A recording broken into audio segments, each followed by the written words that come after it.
तो आज हम लोग बीपीएससी का जो प्रीवियस ईयर पेपर हुआ है वो डिस्कस करेंगे। ठीक है ना।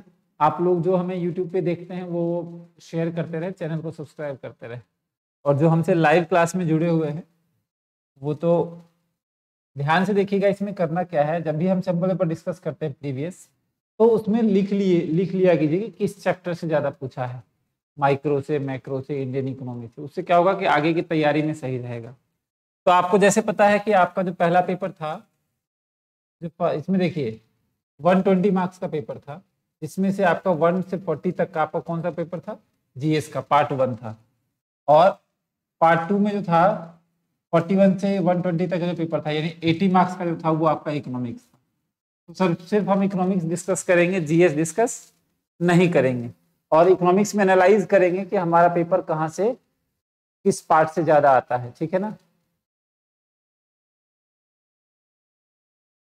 नहीं, लैंग्वेज का पूछ रही हूँ। एक पेपर हिंदी इंग्लिश भी, हाँ दोनों लैंग्वेज, हाँ वो लैंग्वेज का होगा। ठीक है, तो चलिए। तो आप जो 80 मार्क्स का सेकंड पार्ट इकोनॉमिक्स का पार्ट होगा, हम वो आज डिस्कस करेंगे। ठीक है ना। तो आइए हम स्टार्ट करते हैं क्वेश्चन में यहाँ से। आई होप आप लोगों को सब कुछ दिख रहा होगा और क्लियर भी दिख रहा होगा। शाहिद रजा जी, ठीक है ना। चलिए क्वेश्चन नंबर 40, क्वेश्चन नंबर 41 ध्यान दीजिएगा। देखिए इंग्लिश में इसका यहाँ है, एक मिनट, इंग्लिश में इसका ये है।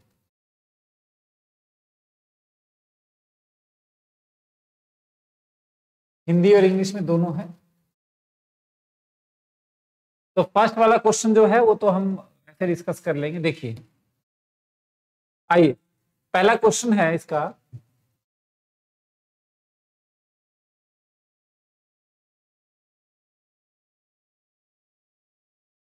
कि सूची 1 और सूची 2 में सुमेलित कीजिए और सूचियों के नीचे दिए गए कोड से सही उत्तर दीजिए। मार्शल का डेफिनेशन क्या था, रॉबिन्सन का डेफिनेशन क्या था, एडम स्मिथ का जेवी से और सैमुअल्सन का डेफिनेशन था। अब इसमें कोई एक डेफिनेशन जो आपको याद हो, बताइए उसका क्या होगा। कोई एक डेफिनेशन जो आपको याद हो उसका डेफिनेशन बताइए। कोई एक डेफिनेशन जो आपको याद हो, कोई एक डेफिनेशन। देखिए ये क्वेश्चन था। कोई एक डेफिनेशन जो आपको याद हो। जैसे देखिए मार्शल का डेफिनेशन, अच्छा रॉबिन्स का डेफिनेशन स्केर्सिटी था, स्केर्सिटी मतलब दुर्लभता से था। मार्शल का, एडम स्मिथ का डेफिनेशन वेल्थ ऑफ नेशन, याद होगा आपको। एडम स्मिथ का था वेल्थ ऑफ नेशन। चलिए ये तो आपको याद था, wealth of nation Adam Smith ने बुक भी लिखी थी उन्होंने। तो बताइए अब सी का फर्स्ट है, अगर आपको एक भी याद है या दो याद है तो आपका आंसर सही होगा। अब बताइए सी का फर्स्ट, ये तो आपको पता है कि एडम स्मिथ किसने लिखा था, वेल्थ ऑफ नेशन। बताइए इसका आंसर क्या होगा, इसका आंसर आप ही बताइए क्या होगा। ये है आपका, थोड़ा सा मैं बड़ा कर देता हूं अगर आपको कोई दिक्कत हो रही है तो। एक मिनट रुकिएगा, एक मिनट।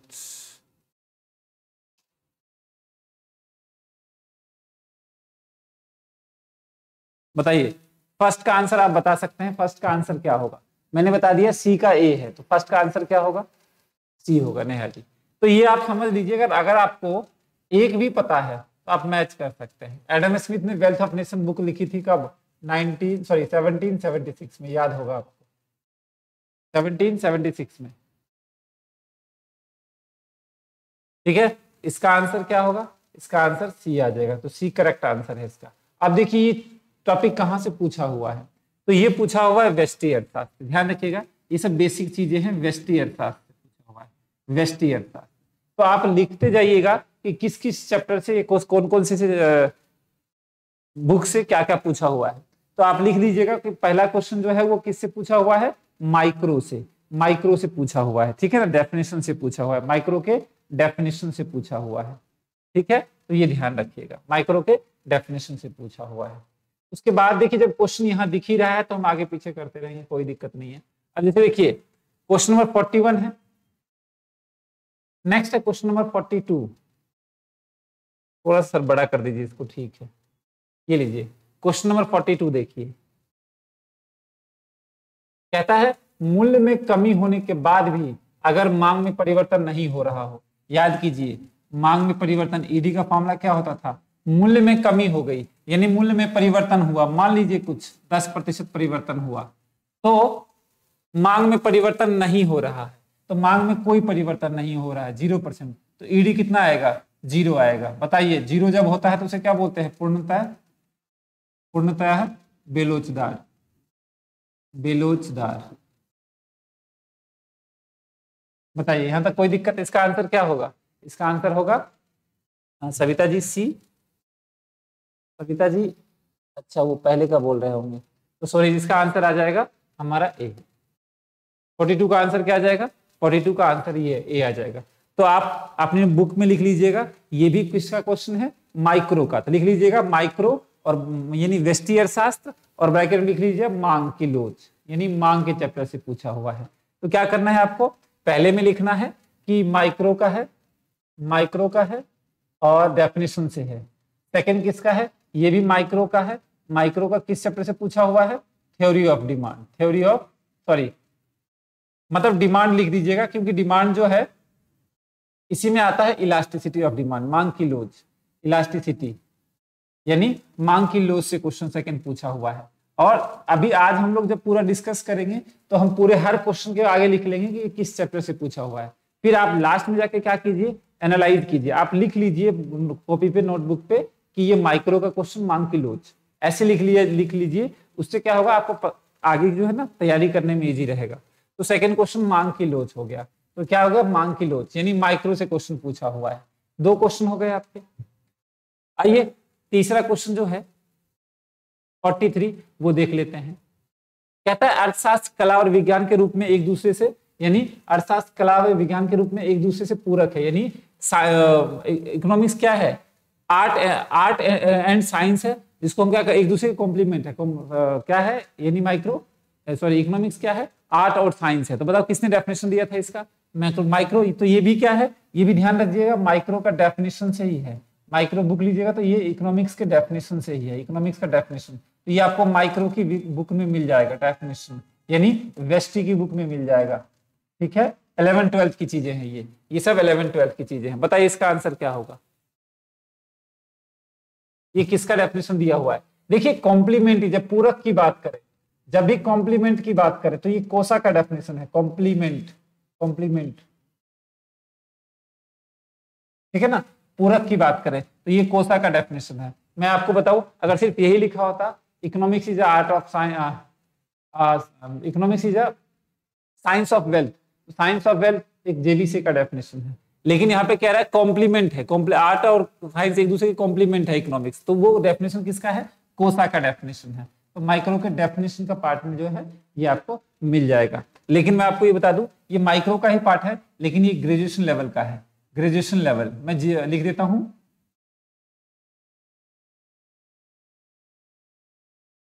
अंडर ग्रेजुएट, मतलब ग्रेजुएशन लेवल की बात करता हूं मैं, ग्रेजुएशन की लिख देता हूं यहाँ पे। तो ध्यान रखिएगा बुक में ये सब दिया हुआ है, ग्रेजुएशन की बुक में ये दिया हुआ है। आपको कौन सी बुक पढ़नी है उससे भी क्लियर हो जाएगा। तो ठीक है ना, तो अर्थशास्त्र कला एवं विज्ञान के रूप में एक दूसरे का पूरक है, कॉम्प्लीमेंट है, ये कोसा के डेफिनेशन, कोसा ने ये डिफाइन किया था कॉम्प्लीमेंट्री वाला, ध्यान रखिएगा। अब आता है तो इसका भी लिख लीजिएगा 43 माइक्रो डेफिनेशन ग्रेजुएशन लेवल, ऐसे डाल दीजिएगा। अब ये बताइए ये 12th के लेवल पे है, ये वेस्टी अर्थशास्त्र है, माइक्रो इकोनॉमिक्स से है, माइक्रो से है। अब क्या कह रहे हैं, कीमत लोच की मांग हेतु सही सूत्र बताइए। तो ईडी का फॉर्मूला होता है delta Q upon delta P into P by Q, delta Q upon delta P, ये आएगा आंसर इसका करेक्ट, क्योंकि फॉर्मूला होता है मांग की लोच का, हमने पढ़ा था मांग में परिवर्तन delta Q upon delta P into P by Q. अभी तक हमने जो माइक्रो किया है उसमें हम 15 से 20 क्वेश्चन आराम से कर देंगे। ठीक है ना, इसका आंसर ए आ जाएगा। तो ये लिख लीजिएगा, ये किससे है, वही इलास्टिसिटी से, यानी डिमांड के से है, ये डिमांड चैप्टर से है। तो 4 क्वेश्चन में से आप देख लीजिए 2 क्वेश्चन आपका डिमांड में से है और 2 क्वेश्चन डेफिनेशन में से है। सर ये क्वेश्चन टेलीग्राम पे डाल दीजिएगा। ठीक है, मैं ऐसे ही डाल दूंगा, ये स्कैन करके मैं डाल दूंगा ताकि आपको ध्यान रहे। ठीक है ना, इसका पीडीएफ बना के ही मैं डाल दूंगा। ठीक है, ऐसे ही जैसे है ये वैसे ही आपके उसमें टेलीग्राम में डल जाएगा। डेफिनेशन वाला भी एमसीक्यू का पीडीएफ दे दीजिएगा। ठीक है, आगे बढ़िए। तो 44 का क्वेश्चन आ जाएगा हमारा, किस में आ जाएगा, डेफिनेशन यानी माइक्रो इकोनॉमिक्स में से हो जाएगा। तो ये 4 क्वेश्चन थे। अब आगे बढ़ते हैं, 44 हो गया, 45 की बात करते हैं। 45 इंग्लिश मीडियम में है, चलिए हिंदी मीडियम में और इंग्लिश में मैं साथ साथ लिखता रहूंगा। एक बार मैं 45 आंसर क्वेश्चन पढ़ लेता हूँ इंग्लिश में। इंग्लिश मीडियम वाले बच्चे ध्यान दीजिएगा। The excess of supply, excess of price which would be willing to pay rather than the without thing over which has actually does pay is the economic measure of the surplus satisfaction. Sorry, surplus satisfaction.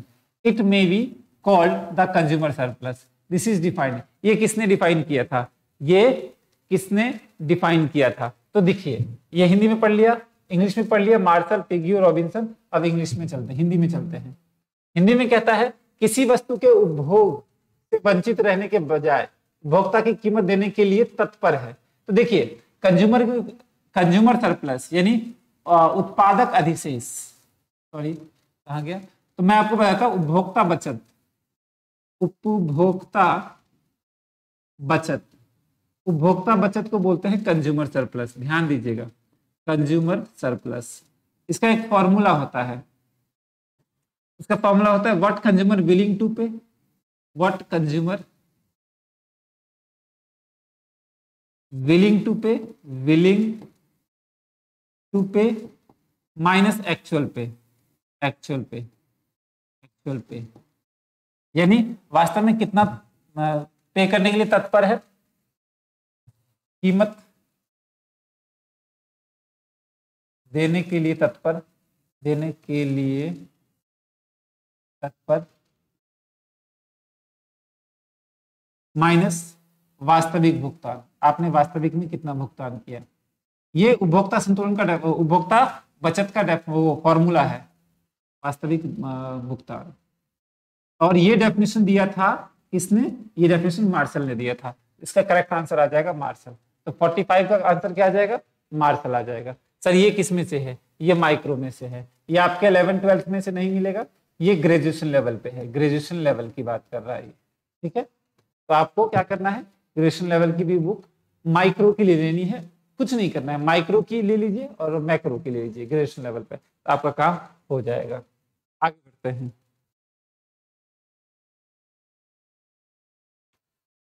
46 देखिए, question number 46।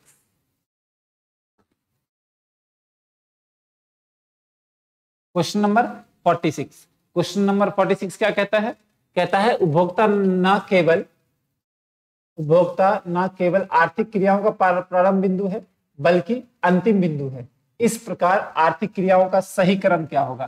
कहता है उपभोक्ता न केवल आर्थिक क्रियाओं का प्रथम बिंदु है। उपभोक्ता जैसे मान लो कोई हम है, हम क्या है, आर्थिक क्रिया स्टार्ट कब से हुई है, जब से हम हैं। क्योंकि हम लोग क्या करेंगे, कोई ना कोई चीज अपने, आर्थिक क्रिया का मतलब क्या होता है, जिसका उद्देश्य, जिसका मनी से संबंधित हो, जिसका मतलब जो रिलेटेड किससे हो, मनी से रिलेटेड हो। तो चलिए वो स्टार्ट कहां से होता है, और कहता है उपभोक्ता न केवल आर्थिक क्रियाओं का प्रारंभिक बिंदु है बल्कि अंतिम बिंदु है। हमसे ही स्टार्ट होता है इकोनॉमिक एक्टिविटी और हमसे ही जाके खत्म होती है। बिल्कुल बात सही है, लेकिन उसमें जो ये क्रम दिया हुआ है वो सोचना है आपको, ये क्रम जो दिया हुआ है वो सोचना है। तो देखिए, जब भी उपभोक्ता होगा, उपभोक्ता है, उपभोक्ता क्या करेगा, आवश्यकता करेगा, बिल्कुल सही। आवश्यकता जब होगी तो वो क्रियाएं होंगी, आर्थिक क्रियाएं, ये भी ठीक है। फिर आर्थिक क्रिया के बाद उत्पादन होगा, उत्पादन के बाद हम उपभोग करेंगे। इस तरह से हम स्टार्ट भी करते हैं और खत्म भी करते हैं, ये तो बिल्कुल सही है। आगे बढ़ते हैं, आर्थिक क्रिया पहले नहीं होती है, बिल्कुल नहीं होती है, पहले होती है आवश्यकता।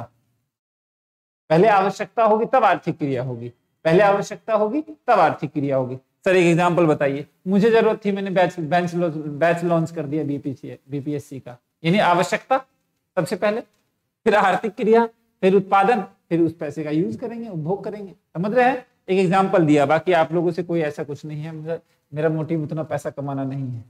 आइए, समझ आया, उपभोक्ता न केवल आर्थिक क्रियाओं का प्रारंभ है बिंदु है बल्कि अंतिम बिंदु भी है। इस प्रकार आर्थिक क्रियाओं का सही क्रम क्या होगा, तो सबसे पहले क्या होगा, आवश्यकता होगी, फिर आर्थिक क्रिया होगा, फिर उत्पादन होगा, और फिर क्या होगा, उपभोग होगा। आवश्यकता होगी, आर्थिक क्रिया होगा, उत्पादन होगा, उपभोग होगा। इसका करेक्ट आंसर क्या आ जाएगा, ये आ जाएगा, ठीक है ना।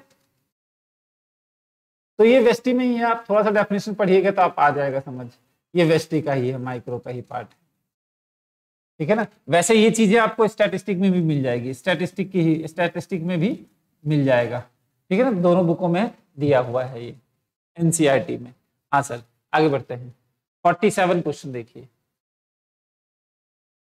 कहता है उपभोक्ता की बचत की धारणा किस नियम पर आधारित है, बताइए। उपभोक्ता बचत, सर इसका इंग्लिश में दिखाइए, ठीक है। ये देखिए, the concept of consumer surplus depends on, consumer surplus किस पे डिपेंड करता है, बताइए। कंज्यूमर, हमारा कितना पैसा बचेगा वो किन बातों पे डिपेंड करेगा, हमारा कितना पैसा बचेगा वो किन बातों पे डिपेंड करेगा, वो डिपेंड करेगा डिक्रीजिंग मार्जिनल थ्योरी पे, डिक्रीजिंग मार्जिनल यूटिलिटी थ्योरी पे।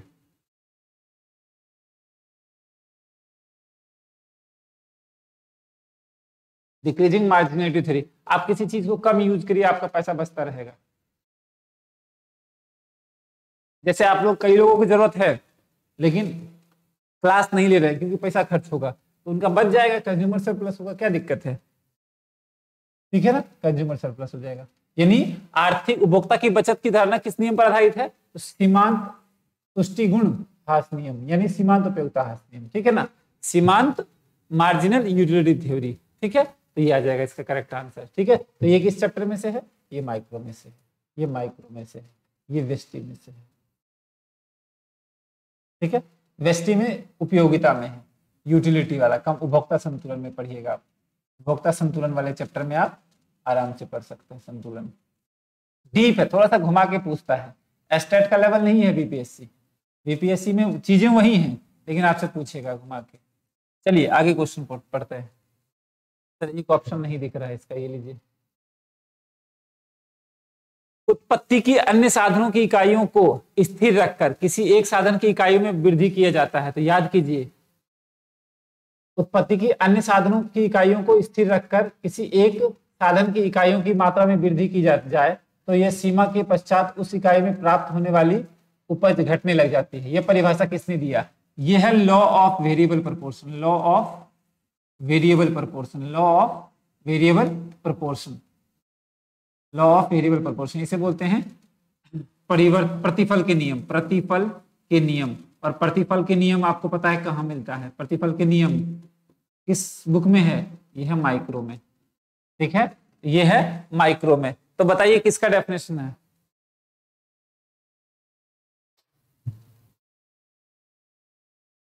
बताइए।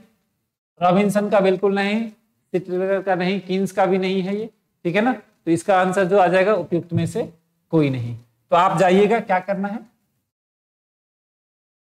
आप जाना है माइक्रो में और लॉ ऑफ वेरिएबल प्रोपोर्शन की क्या करना है, जितने भी अलग अलग इकोनॉमिस्ट ने डेफिनेशन डिफाइन किया हुआ है उसको जाके देख लेना है, तो आपके और भी डेफिनेशन जो हो जाएंगे, जो दिए हुए हैं वो क्लियर हो जाएगा, ठीक है। तो ये आपका इसका आंसर ये आ जाएगा। और आपको ये लिख लेना है, और प्रतिफल के नियम जितने भी बुक लीजिएगा, जब आप बुक में पढ़िएगा उसमें अलग अलग डेफिनेशन अलग अलग डिफाइन किया हुआ है, तो वहां से आपको मिल जाएगा। हाँ सर, आगे बढ़िए। क्वेश्चन नंबर ये 49 हिंदी में देते हैं। कहता है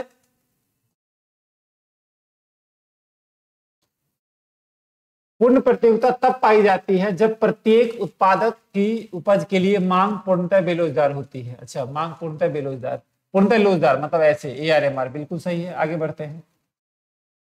इसका पहला अर्थ यह है कि विक्रेताओं की संख्या बहुत अधिक होती है, जिससे किसी एक विक्रेता की उपज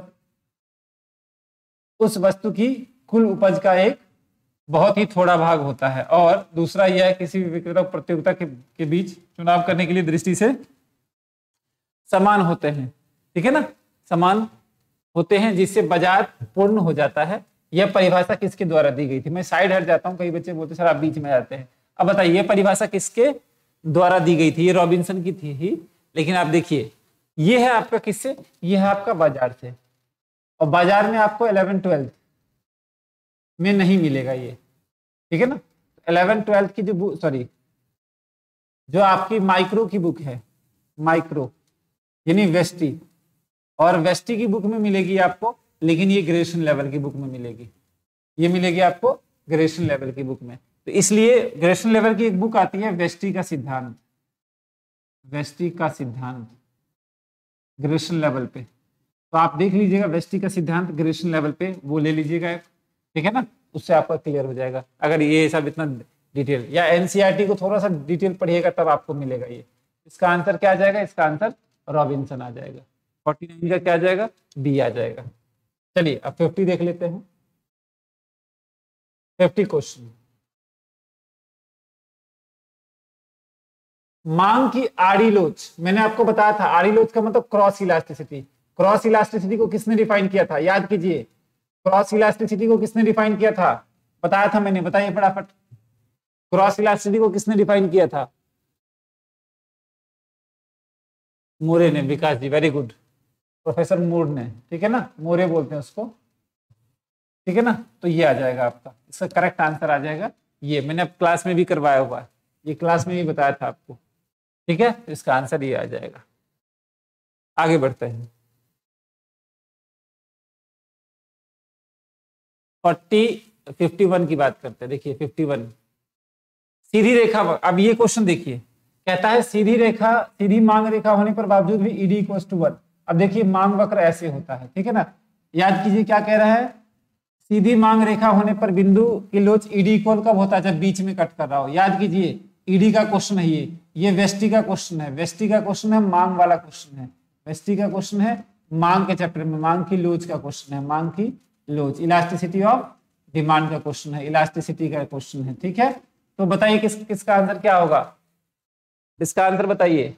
जब मध्य बिंदु पे काट रहा हो, ठीक है ना। इसका करेक्ट आंसर 51 का ए है। देखिए आप लोग देख के आंसर नहीं बताना, हमें लगाना कि हमने जो पढ़ा हुआ है वेस्टी में उसमें हम कितना आंसर दे पा रहे हैं। हाँ सर, अब आइए। प्रतिष्ठित अर्थशास्त्री, सर इसका हिंदी इंग्लिश में बता दीजिए एक बार, एक लीजिए इधर, 1 minute. A classical economists prefer production in comparison to consumption, consumption in comparison to production.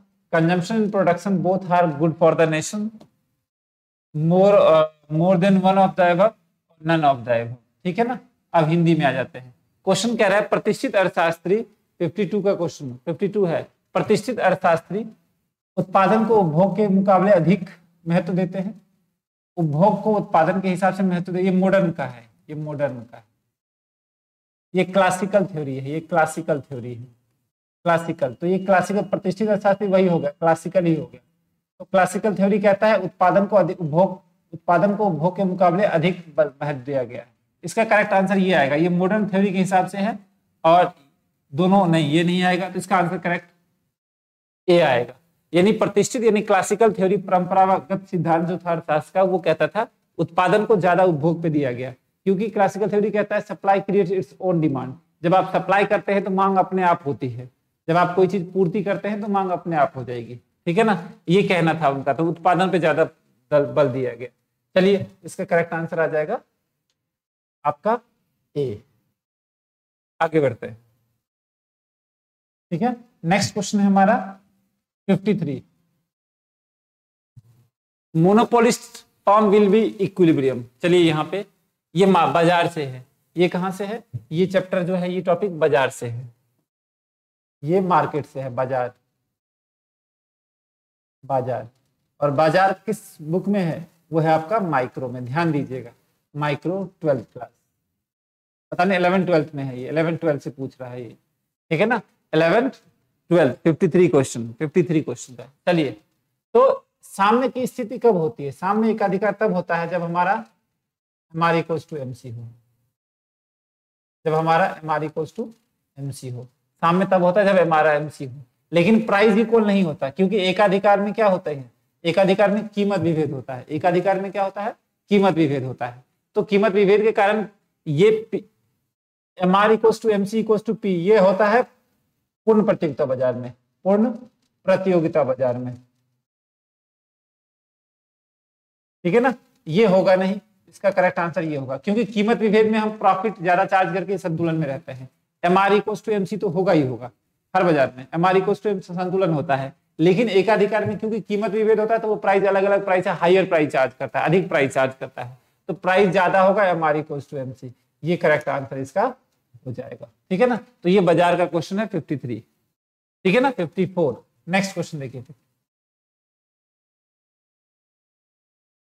कहता है कीमत विभेद की अवस्था में एकाधिकारी किस बाजार की मांग की लोच से अधिक होती, किस मांग की लोच अधिक होती है, किस बाजार की मांग की लोच अधिक होती है, बताइए। उसमें अपनी कीमत नीचे, कहता है कीमत विभेद की अवस्था में जब प्राइस आप अलग अलग चार्ज करते हैं तो एकाधिकारी जिस बाजार में मांग की लोच अधिक करता है, अधिकारी जिस बाजार में मांग की लोच अधिक होगी उसमें अपनी कीमत स्थिर रहेगी, अपनी कीमत नीचे रहेगा, अपनी कीमत लेगा ही नहीं। उपयुक्त में से सभी। इसका आंसर बताइए तो एक बार देख के फटाफट, इसका आंसर बताइए। जब बिंदु मांग में मध्य में हो, ठीक है। इसका 54 का आंसर बताइए।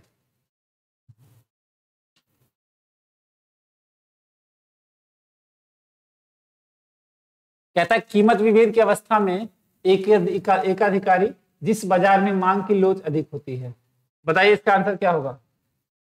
जब अपनी कीमत नीचे रखेगा, वो कीमत में एकाधिकारी जिस बाजार में मांग की लोच अधिक कब होगी, जब वो प्राइस कम कर देगा तो मांग ज्यादा हो जाएगा। तो इसका आंसर क्या हो जाएगा, इसका आंसर हो जाएगा 54 का बी। तो ये है आपका बाजार का, मार्केट का, बाजार का, ये व्यष्टि अर्थशास्त्र में देखना है। ठीक है, किस लेवल पे है सर, 11th-12th में ही पढ़ लीजिएगा, समझ में आ जाएगा। आगे बढ़ते हैं। 55, इसका आंसर बताइए। कहता है विभेदीकारी यानी एकाधिकारी के सामने के लिए आवश्यक शर्तें क्या होती हैं। विभेदीकारी का मतलब अलग अलग प्राइस से अलग अलग चार्ज करता है। वैसे तो हम ये आगे हम करेंगे लाइव क्लास में, जो हमसे पेड बैच में है वो हम टॉपिक हम आगे करने वाले हैं, लेकिन इसका आंसर बताइए 55 का। आपने अभी पढ़ा MR = MC होना चाहिए, ये तो संतुलन होगा ही होगा। तो MR = MC कहाँ है भाई, MR > MC, ये तो बिल्कुल नहीं होगा। MR1 MR ये बिल्कुल नहीं, MR = MC ये आ जाएगा। चाहे एक फर्म हो, MR1 मतलब एक फर्म, MR2 दूसरी फर्म, लेकिन MC के बराबर होना चाहिए। MR = MC। इसका करेक्ट आंसर क्या आ जाएगा, इसका करेक्ट आंसर C आ जाएगा। इसका करेक्ट आंसर क्या आ जाएगा, करेक्ट आंसर आपका 55 का C आ जाएगा। अब 56 देख लेते हैं। हाँ सर, क्योंकि क्वेश्चन ज्यादा है तो थोड़ा सा हम लोग फास्ट डिस्कस करेंगे, वरना वीडियो लंबी हो जाएगी। कौन सा कथन सत्य है एकाधिकार में। एकाधिकार में AR/MR बराबर बिल्कुल नहीं होता है, ये होता है पूर्ण प्रतियोगिता बाजार में। AR ज्यादा होगा MR से, ये बिल्कुल सही है। AR कम होगा MR से, ये गलत है। बताइए इसका आंसर क्या होगा, 56 का आंसर बताइए। सर आपने सही लिख ही दिया है तो यही होगा, बिल्कुल यही होगा।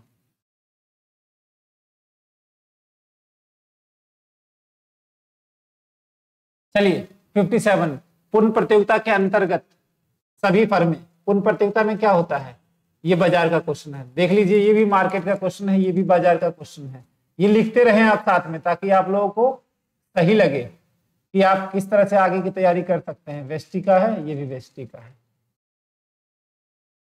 और मैं आप लोगों से लास्ट में पूछूंगा कि कितने क्वेश्चन वेस्टी अर्थशास्त्र है और कितने समष्टि से हैं। ध्यान रखिएगा, आप लोग नहीं लिख रहे हैं वो। तो पूर्ण प्रतियोगिता में अंतर्गत सभी फर्में क्या होती है, कीमत स्वीकारक होती है। हे भगवान, पूर्ण प्रतियोगिता क्या होता है, एक ऐसा बाजार होता है जहां पे बहुत सारे खरीदने बेचने वाले होते हैं और सबकी प्राइसें क्या होती हैं, सबकी प्राइसें समान होती हैं। तो जो भी इंडस्ट्री, उद्योग कीमत निर्धारक होता है और फर्म क्या होता है, कीमत स्वीकारक होता है। तो कीमत निर्धारक फर्म तो होगा नहीं, क्योंकि कीमत निर्धारण कौन करता है, उद्योग करता है। कीमत स्वीकारक एवं निर्धारक दोनों होता है, ये भी बिल्कुल नहीं होता। फर्म क्या होता है, फर्म को प्राइस एक्सेप्ट करना पड़ेगा। इसका करेक्ट आंसर क्या आ जाएगा, ए आ जाएगा। यहाँ तक कोई दिक्कत, आंसर देख के बिल्कुल नहीं, आप जो दे पा रहे हैं आंसर वो बताते रहिएगा। हाँ सर 58 बताइए। 58 क्वेश्चन, एक ही वस्तु को जिस उत्पादन एक ही वस्तु को जिसका उत्पादन एक ही उत्पादक द्वारा किया जाए, एक ही उत्पादक द्वारा किया जाए मतलब हो गया एकाधिकार। भिन्न भिन्न क्रेताओं के साथ साथ विभिन्न कीमतों पर बेचने की क्रिया को कीमत विभेद कहते हैं। जब यानी मोनोपोली, जब एक ही, क्या कह रहा है, जब सिंगल सेलर हो, बहुत बढ़िया, और वो क्या करता है, डिफरेंट प्राइस चार्ज करता है, विभिन्न कीमतों पर बेचता है। वो डिफरेंट प्राइस चार्ज करता है और सेम प्रोडक्ट का, और अलग अलग प्राइस पे सेम प्रोडक्ट को डिफरेंट प्राइस पे बेचता है। उसे बोलते हैं प्राइस डिस्क्रिमिनेशन। उसे क्या बोलते हैं? प्राइस डिस्क्रिमिनेशन, कीमत विभेद, प्राइस डिस्क्रिमिनेशन। और कीमत विभेद किस में होता है? कीमत विभेद किस बाजार में होता है? वो होता है एकाधिकार में, वो होता है आपका एकाधिकार में, वो होता है मोनोपोली में। हाँ सर, वो होता है मोनोपोली में, ठीक है, वो होता है आपका मोनोपोली में। वो आपका किस में हो जाएगा? मोनोपोली में हो जाएगा। तो अभी ये डेफिनेशन किसने दिया था बताइए? कोई है महापुरुष जो बता सकते हैं? रॉबिन्सन का है। और रॉबिन्सन में भी देखिए श्रीमती जॉन रॉबिन्सन का डेफिनेशन था। ये बताइए किसका आंसर होगा? इसका आंसर क्या होगा? 58 का। तो याद लिख लीजिएगा, जॉन रॉबिन्सन का डेफिनेशन है। जॉन रॉबिन्स नहीं, John Robinson, Shrimati John Robinson का डेफिनेशन, ठीक है ना। ये सर कहाँ मिलेगा? ये व्यष्टि अर्थशास्त्र मिलेगा, व्यष्टि अर्थशास्त्र, अर्थशास्त्र का सिद्धांत।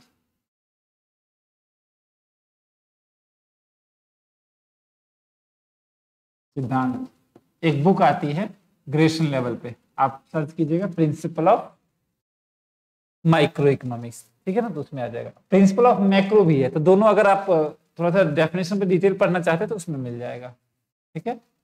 या आप लोग सबसे बेस्ट है, डेफिनेशन पढ़ना हो ना तो आप लोग उस पे गूगल पे ना आप डाल सकते हैं प्रिंसिपल ऑफ मैक्रो इकोनॉमिक्स के डेफिनेशंस, तो आ जाएंगे आपको, मिल जाएगा। तो आइए आगे बढ़ते हैं। Law of diminishing return found, इधर आइए, कहता है law of diminishing return, law of diminishing return, diminishing return यानी साधन के घटते प्रतिफल। आसमान नियम किस लागू में होता है? सब में होता है, उद्योग में भी होता है, कृषि में भी होता है, सब में हो सकता है। तो इसका करेक्ट आंसर क्या आ जाएगा? इसका करेक्ट आंसर 59 का क्या आ जाएगा? 59 का करेक्ट आंसर सी आ जाएगा। भाई आसमान नियम तो किसी में भी हो सकता है, दिमाग लगाइए। उत्पादन कम किसी में भी हो सकता है, कृषि में भी हो सकता है, उद्योग में भी हो सकता है, तो ये दोनों में आ जाएगा। इसका करेक्ट आंसर ये आ जाएगा। तो ये किस में है? माइक्रो में। किस चैप्टर में है? तो ये है आपका उत्पादन में, माइक्रो के उत्पादन चैप्टर से है ये। आगे बढ़ते हैं सर, अब साथ साथ करवाते रहिए, कोई दिक्कत नहीं है। चलिए यहाँ भी कर ले, हाँ ऐसे भी, वरना आगे पीछे करना पड़ता है। जो क्वेश्चन इधर इधर आ रहा है तो मैं साथ साथ करता जा रहा हूँ। आपको प्रैक्टिस ही तो करने से मतलब है, क्वेश्चन सीरीज देखने से मतलब है। चलिए, पूर्ण प्रतियोगिता, सर इसको बड़ा कर दीजिए, लो ये लीजिए। कहता है पूर्ण प्रतियोगिता उस दशा में पाई जाती है जबकि प्रत्येक उत्पादक उपज की मांग। पूर्ण प्रतियोगिता की स्थिति में क्या होता है बताइए? पूर्ण प्रतियोगिता स्थिति में कैसी मांग किलोज कैसी होती है ये बता दीजिए। अब देखिए, पूर्ण प्रतियोगिता में डिमांड कर्व होता है एडी, एआर को ही डिमांड कर्व बोलते हैं। मैंने बताया था मांग वक्र क्या होता है? एआर ही मांग वक्र होता है। इसका आंसर बताइए तो क्या होगा? एआर ही जब मांग वक्र होगा तो इसका आंसर क्या होगा बताइए फटाफट।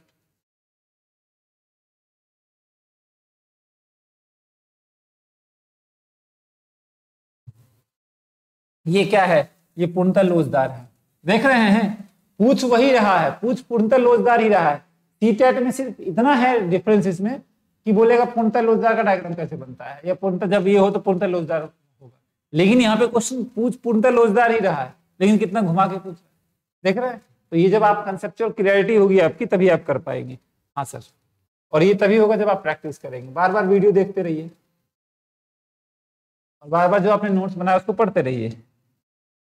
Self study, there is no substitute of self study, ठीक है ना।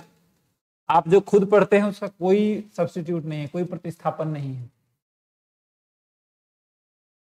आइए, राष्ट्रीय लाभांश समाज की वस्तु आय का वह भाग होता है जिससे विदेशों से प्राप्त आय भी सम्मिलित होती है। इस मुद्रा में मापा जा सकता है। राष्ट्रीय आय की इस परिभाषा को किसने दिया था बताइए? इस क्वेश्चन कह रहा है सर इंग्लिश में भी बता दीजिए। चलिए ठीक है, इंग्लिश में भी देख लीजिए।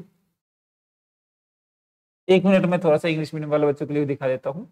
कहता था national dividend is that part of objective income of the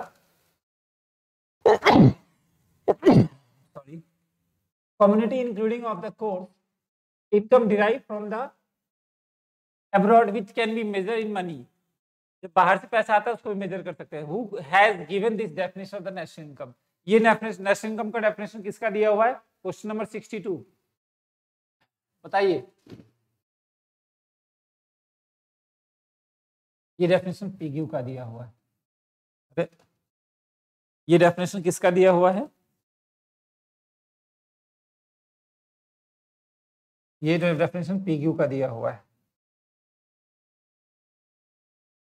और जो ऑस्ट्रेलिया इंडिया का मैच है 181 पे 8 विकेट, बहुत बढ़िया खेल रही है इंडिया और आज जीत सकती है। चलिए 62 का पीक्यू आ जाएगा, इसका करेक्ट आंसर बी आ जाएगा। अब आगे बढ़ते हैं। एकाधिकारात्मक प्रतियोगिता में, यानी ये मोनोपोलिस्टिक की बात करता है। मोनोपोलिस्टिक, मोनोपोलिस्टिक एक ऐसा मार्केट होता है जहां पे बहुत सारे खरीदने बेचने वाले होते हैं और सबके प्रोडक्ट अलग अलग होते हैं। जैसे साबुन बनाने वाली कंपनियां, एकाधिकार तो समझ ही रहे कि एक ही होगा। पूर्ण प्रतियोगिता में बहुत सारे बेचने वाले होंगे, सेम वस्तु समरो वस्तु होगी। लेकिन इसमें क्या है, बेचने वाले बहुत सारे होते हैं। एकाधिकारात्मक जो होता है ना, एकाधिकार और पूर्ण प्रतियोगिता का मिक्सचर होता है। इसमें क्या होता है कि बेचने वाले बहुत सारे होंगे लेकिन सबकी वस्तुएं अलग अलग होगी। अब ये कहाँ से है, तो ये माइक्रो से है। और माइक्रो में किस चैप्टर से है, तो ये मार्केट से है, बाजार से है। चलिए बताइए, एकाधिकारात्मक प्रतियोगिता में देख रहे हैं जो चैप्टर में लिख रहा हूँ ना, जो क्वेश्चन लिख रहे हैं तो उसको डीप स्टडी कीजिएगा, ठीक है ना, आराम से हो जाएगा, कोई जल्दी नहीं है। 80 में से अगर हम 60 भी ले आते हैं तो कम है क्या, और 40 में से अगर हम 20 भी ले आते हैं तो 80 हो गया, आप हो जाएगा, आप लोग टेंशन नहीं लेना, 80 में सिक्योर। बताइए, एकाधिकार प्रतियोगिता में फर्म उद्योग पर निर्भर नहीं होती है। अच्छा, फर्म उद्योग पर निर्भर नहीं होती है, बिल्कुल सही है। क्योंकि फर्म अपने आप, देखो लक्स साबुन जो है या डिटॉल, डव, पियर्स, ये सब अपना अपना प्राइस चार्ज करती है, अपने इनके प्रोडक्ट होते हैं।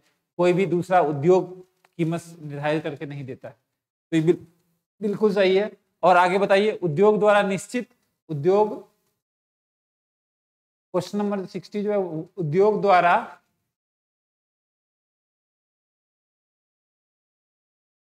निश्चित कीमत प्रत्येक फर्म को दी गई, उद्योग द्वारा निश्चित कीमत प्रत्येक फर्म को दी हुई होती है। अच्छा, फर्म और उद्योग भिन्न भिन्न होते हैं, ये बिल्कुल सही है, ये गलत है।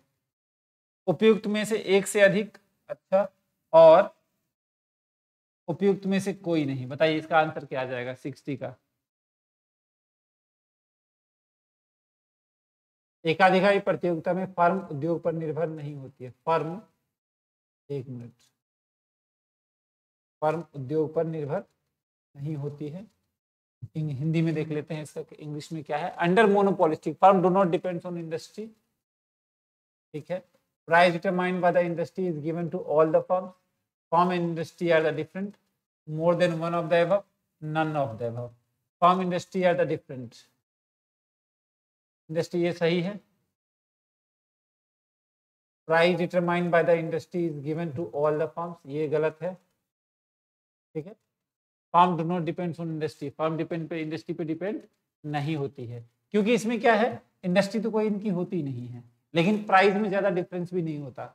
देखिएगा कभी लक्स और डिटॉल वगैरह जो होती है, इनके प्राइस में ज्यादा डिफरेंस नहीं होगा। लेकिन जानिए इसका आंसर ये और ये होना चाहिए, तो मोर देन वन होना चाहिए, लेकिन इसका आंसर आपका आंसर की में ये दिया हुआ है, इसका आंसर ये होना चाहिए था, ठीक है ना, क्योंकि फर्म इंडस्ट्री पे डिपेंड नहीं करती और फर्म इंडस्ट्री या डिफरेंट, दोनों अलग अलग होते हैं।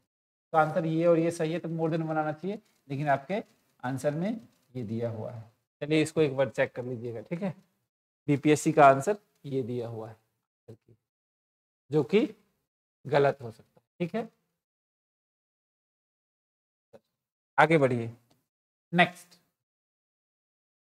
परफेक्ट कंपटीशन, सॉरी इंग्लिश में, हिंदी पे आ जाइए। तो इसका आंसर क्या हो जाएगा, इसका आंसर उपयुक्त में से ये होना चाहिए, लेकिन आपका क्वेश्चन में आंसर ये दिया हुआ था आंसर की में, तो इसका आंसर डी आएगा, बी होना होगा sir, B B B B B B होगा सर, बी। उद्योग और द्वारा प्रत्येक फर्म को दी हुई होती है, उद्योग और निश्चित कीमत नहीं, एकाधिकारात्मक में उद्योग कीमत निर्धारित नहीं करती है, वो पूर्ण प्रतियोगिता में करती है मुकेश जी। एकाधिकारात्मक है वो, उद्योग और कीमत अलग अलग होता है, उद्योग द्वारा निश्चित कीमत प्रत्येक फर्म को दी हुई होती है, ये नहीं होगा, ये पूर्ण प्रतियोगिता बाजार में होता है। इसमें क्या होता है, उद्योग फर्म अपने आप कीमत निर्धारित करता है, सबकी कीमत अलग अलग होती है। चलिए आगे बढ़ते हैं, ठीक है, ये हो गया। नेक्स्ट क्वेश्चन आएगा आपका 63। अब ये आ जाइए, देखिए ये जो चैप्टर है ना, ये है आपका वेस्टियर शास्त्र। ये है समष्टि अर्थशास्त्र, इसका ध्यान रखिएगा, समष्टि अर्थशास्त्र, ठीक है ना। तो ये आप एक चैप्टर पढ़िएगा ना, बैलेंस ऑफ पेमेंट, BOP, भुगतान शेष, तो उसमें भी दिख जाएगा भुगतान शेष, ये 11th-12th में भी है, ठीक है ना। तो 11th-12th का पार्ट है ये, 11th-12th का। इसका आंसर देखिए, इसका सिंपल सा फॉर्मूला है, नेशनल इनकम रिप्रेजेंट करता है, ये भी करता है और ये भी, तो इसका आंसर सी आना चाहिए। क्या है 53 का आंसर जो है, 1 मिनट देखिए, नेशनल इनकम जो होता है y इक्वल टू होता है C plus G plus E plus I, ठीक है, ये भी है ओके।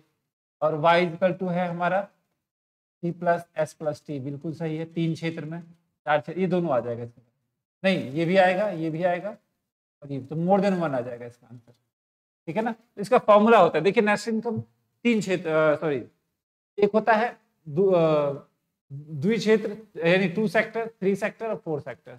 3 सेक्टर में क्या होगा CST, 4 सेक्टर में C plus G plus E plus, इसमें C क्या है, निजी अंतिम भोग, निवेश, सरकार और नेट एक्सपोर्ट इंपोर्ट, ठीक है ना। तो ये 4 चीजें, तो ये भी फॉर्मूला है इसका, ये भी है और ये भी है, तो इसका आंसर मोर देन 1 आ जाएगा। इसको कहाँ से पढ़ना है आपको, समष्टि में आप देख लीजिएगा, भुगतान शेष में ये पार्ट दिया हुआ है, ठीक है ना। तो इसका आंसर तीनों है, तो इसका मोर देन 1 आ जाएगा, ठीक है। आगे बढ़ते हैं,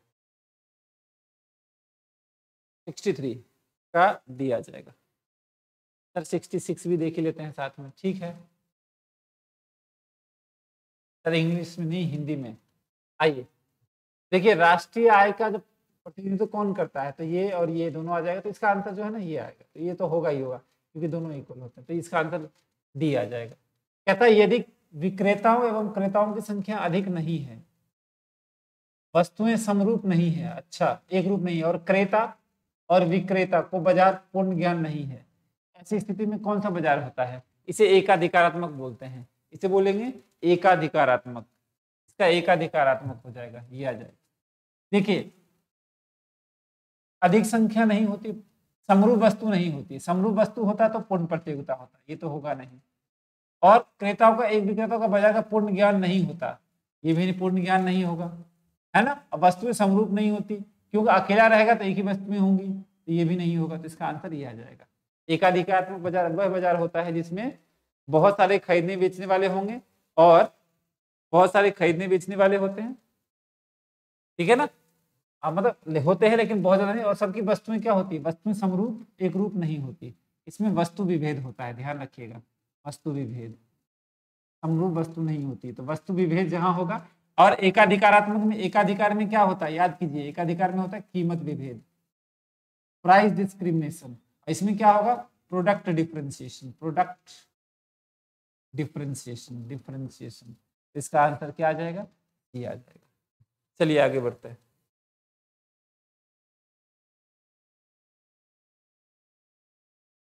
कहता है भारत की जनगणना एवं राष्ट्रीय नमूने सर्वेक्षण के संबंध में कौन से कथन सत्य है। देखिए भारत की जनगणना सेंसस और national NSSO, national sample survey organisation, national sample survey organisation, national sample survey organisation, ये दोनों क्या है, दोनों सामाजिक और आर्थिक मुद्दों पर एक फंडिंग एजेंसी है, ठीक है ना। तो इसका करेक्ट आंसर सी आ जाएगा, करेक्ट आंसर क्या आ जाएगा 65 का सी आ जाएगा। एक मिनट थोड़ा मैसेज देख लूं,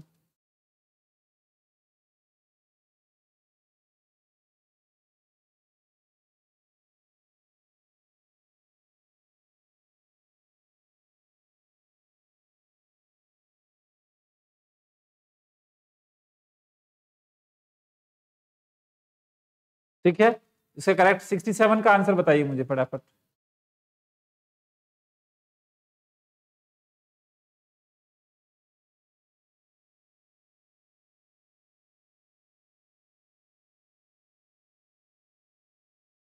इसका आंसर बताइए फटाफट, 67 का,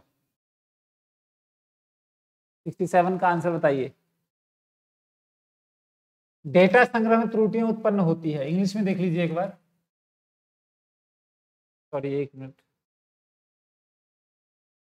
error can be rise in the data acquisition, जब हम डेटा आंकड़े इकट्ठे करते हैं, जब आंकड़े इकट्ठे करते हैं तो उसमें गलतियां हो सकती है, तो उसे क्या कहा जाता है, जब आंकड़े हम एकत्रित करते हैं तो उसमें गलतियां होती है, उसे क्या किया जाता है, देखिए दो चीजें होती हैं, एक होता है सैंपलिंग और एक होता है नॉन सैंपलिंग। नॉन सैंपलिंग ये बता देता हूं मैं आपको, ठीक है ना, सैंपलिंग और नॉन सैंपलिंग, ठीक है ना। तो नमूना इसे बोलते हैं, नमूना, नमूना और गैर नमूना। बता देता हूं मैं आपको एग्जांपल से।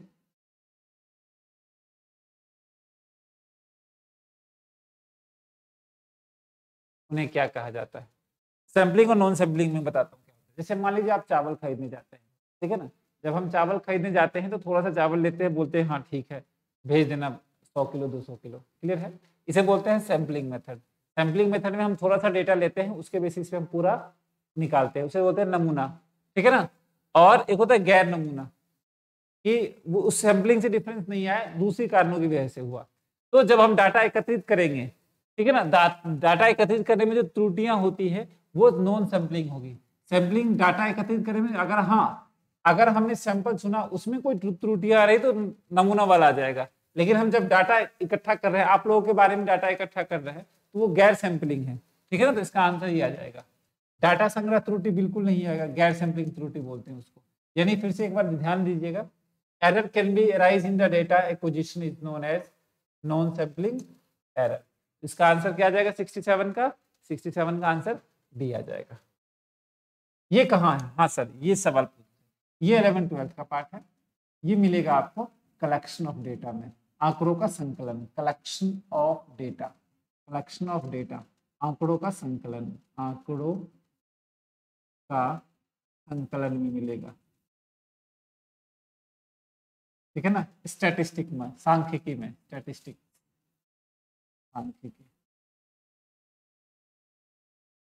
ठीक है। चलिए आगे बढ़ते हैं।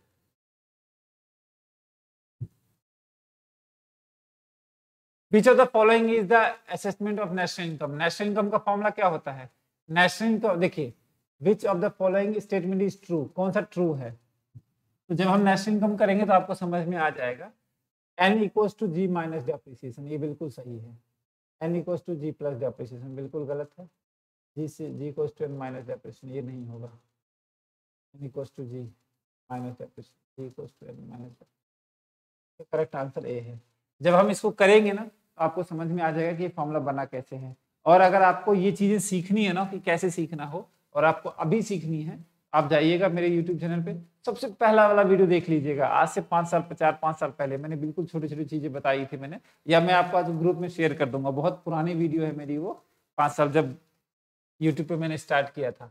तो ये सारी चीजें मैंने बिल्कुल डिटेल में बताया है, इसमें आपका एक नंबर भी नहीं कटेगा, आपको एक नंबर 100% आएगा, 100% आपका वो क्लियर हो जाएगा। बहुत बेसिक से समझाया हुआ मैंने, ठीक है ना। क्योंकि होता है ना आदमी फर्स्ट वीडियो में बहुत ज्यादा मेहनत करता है, उस पर जाके देख लीजिएगा। ऐसे कैसे भी क्वेश्चन पूछ दे आपसे, किसी प्रकार से क्वेश्चन पूछ दे, आप उसको कर सकते हैं, ठीक है। आगे बढ़ते हैं, क्वेश्चन नंबर 69 देखिए। क्वेश्चन नंबर 69, इस वर्ग में, इस वर्गीकरण में समय, एक मिनट से बड़ा कर दीजिए इसको,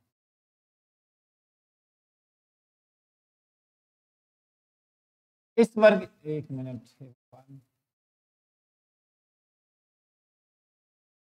इस वर्गीकरण में समय वर्गीकरण का चर बन जाता है।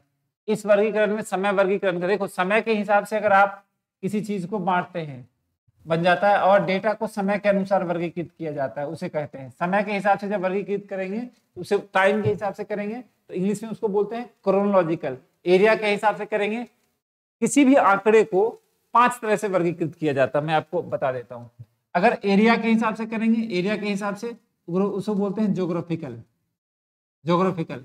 टाइम के हिसाब से करेंगे उसको बोलेंगे क्रोनोलॉजिकल, समय अनुसार। एरिया के हिसाब से होगा ज्योग्राफिकल, जो जियोग्राफिकल।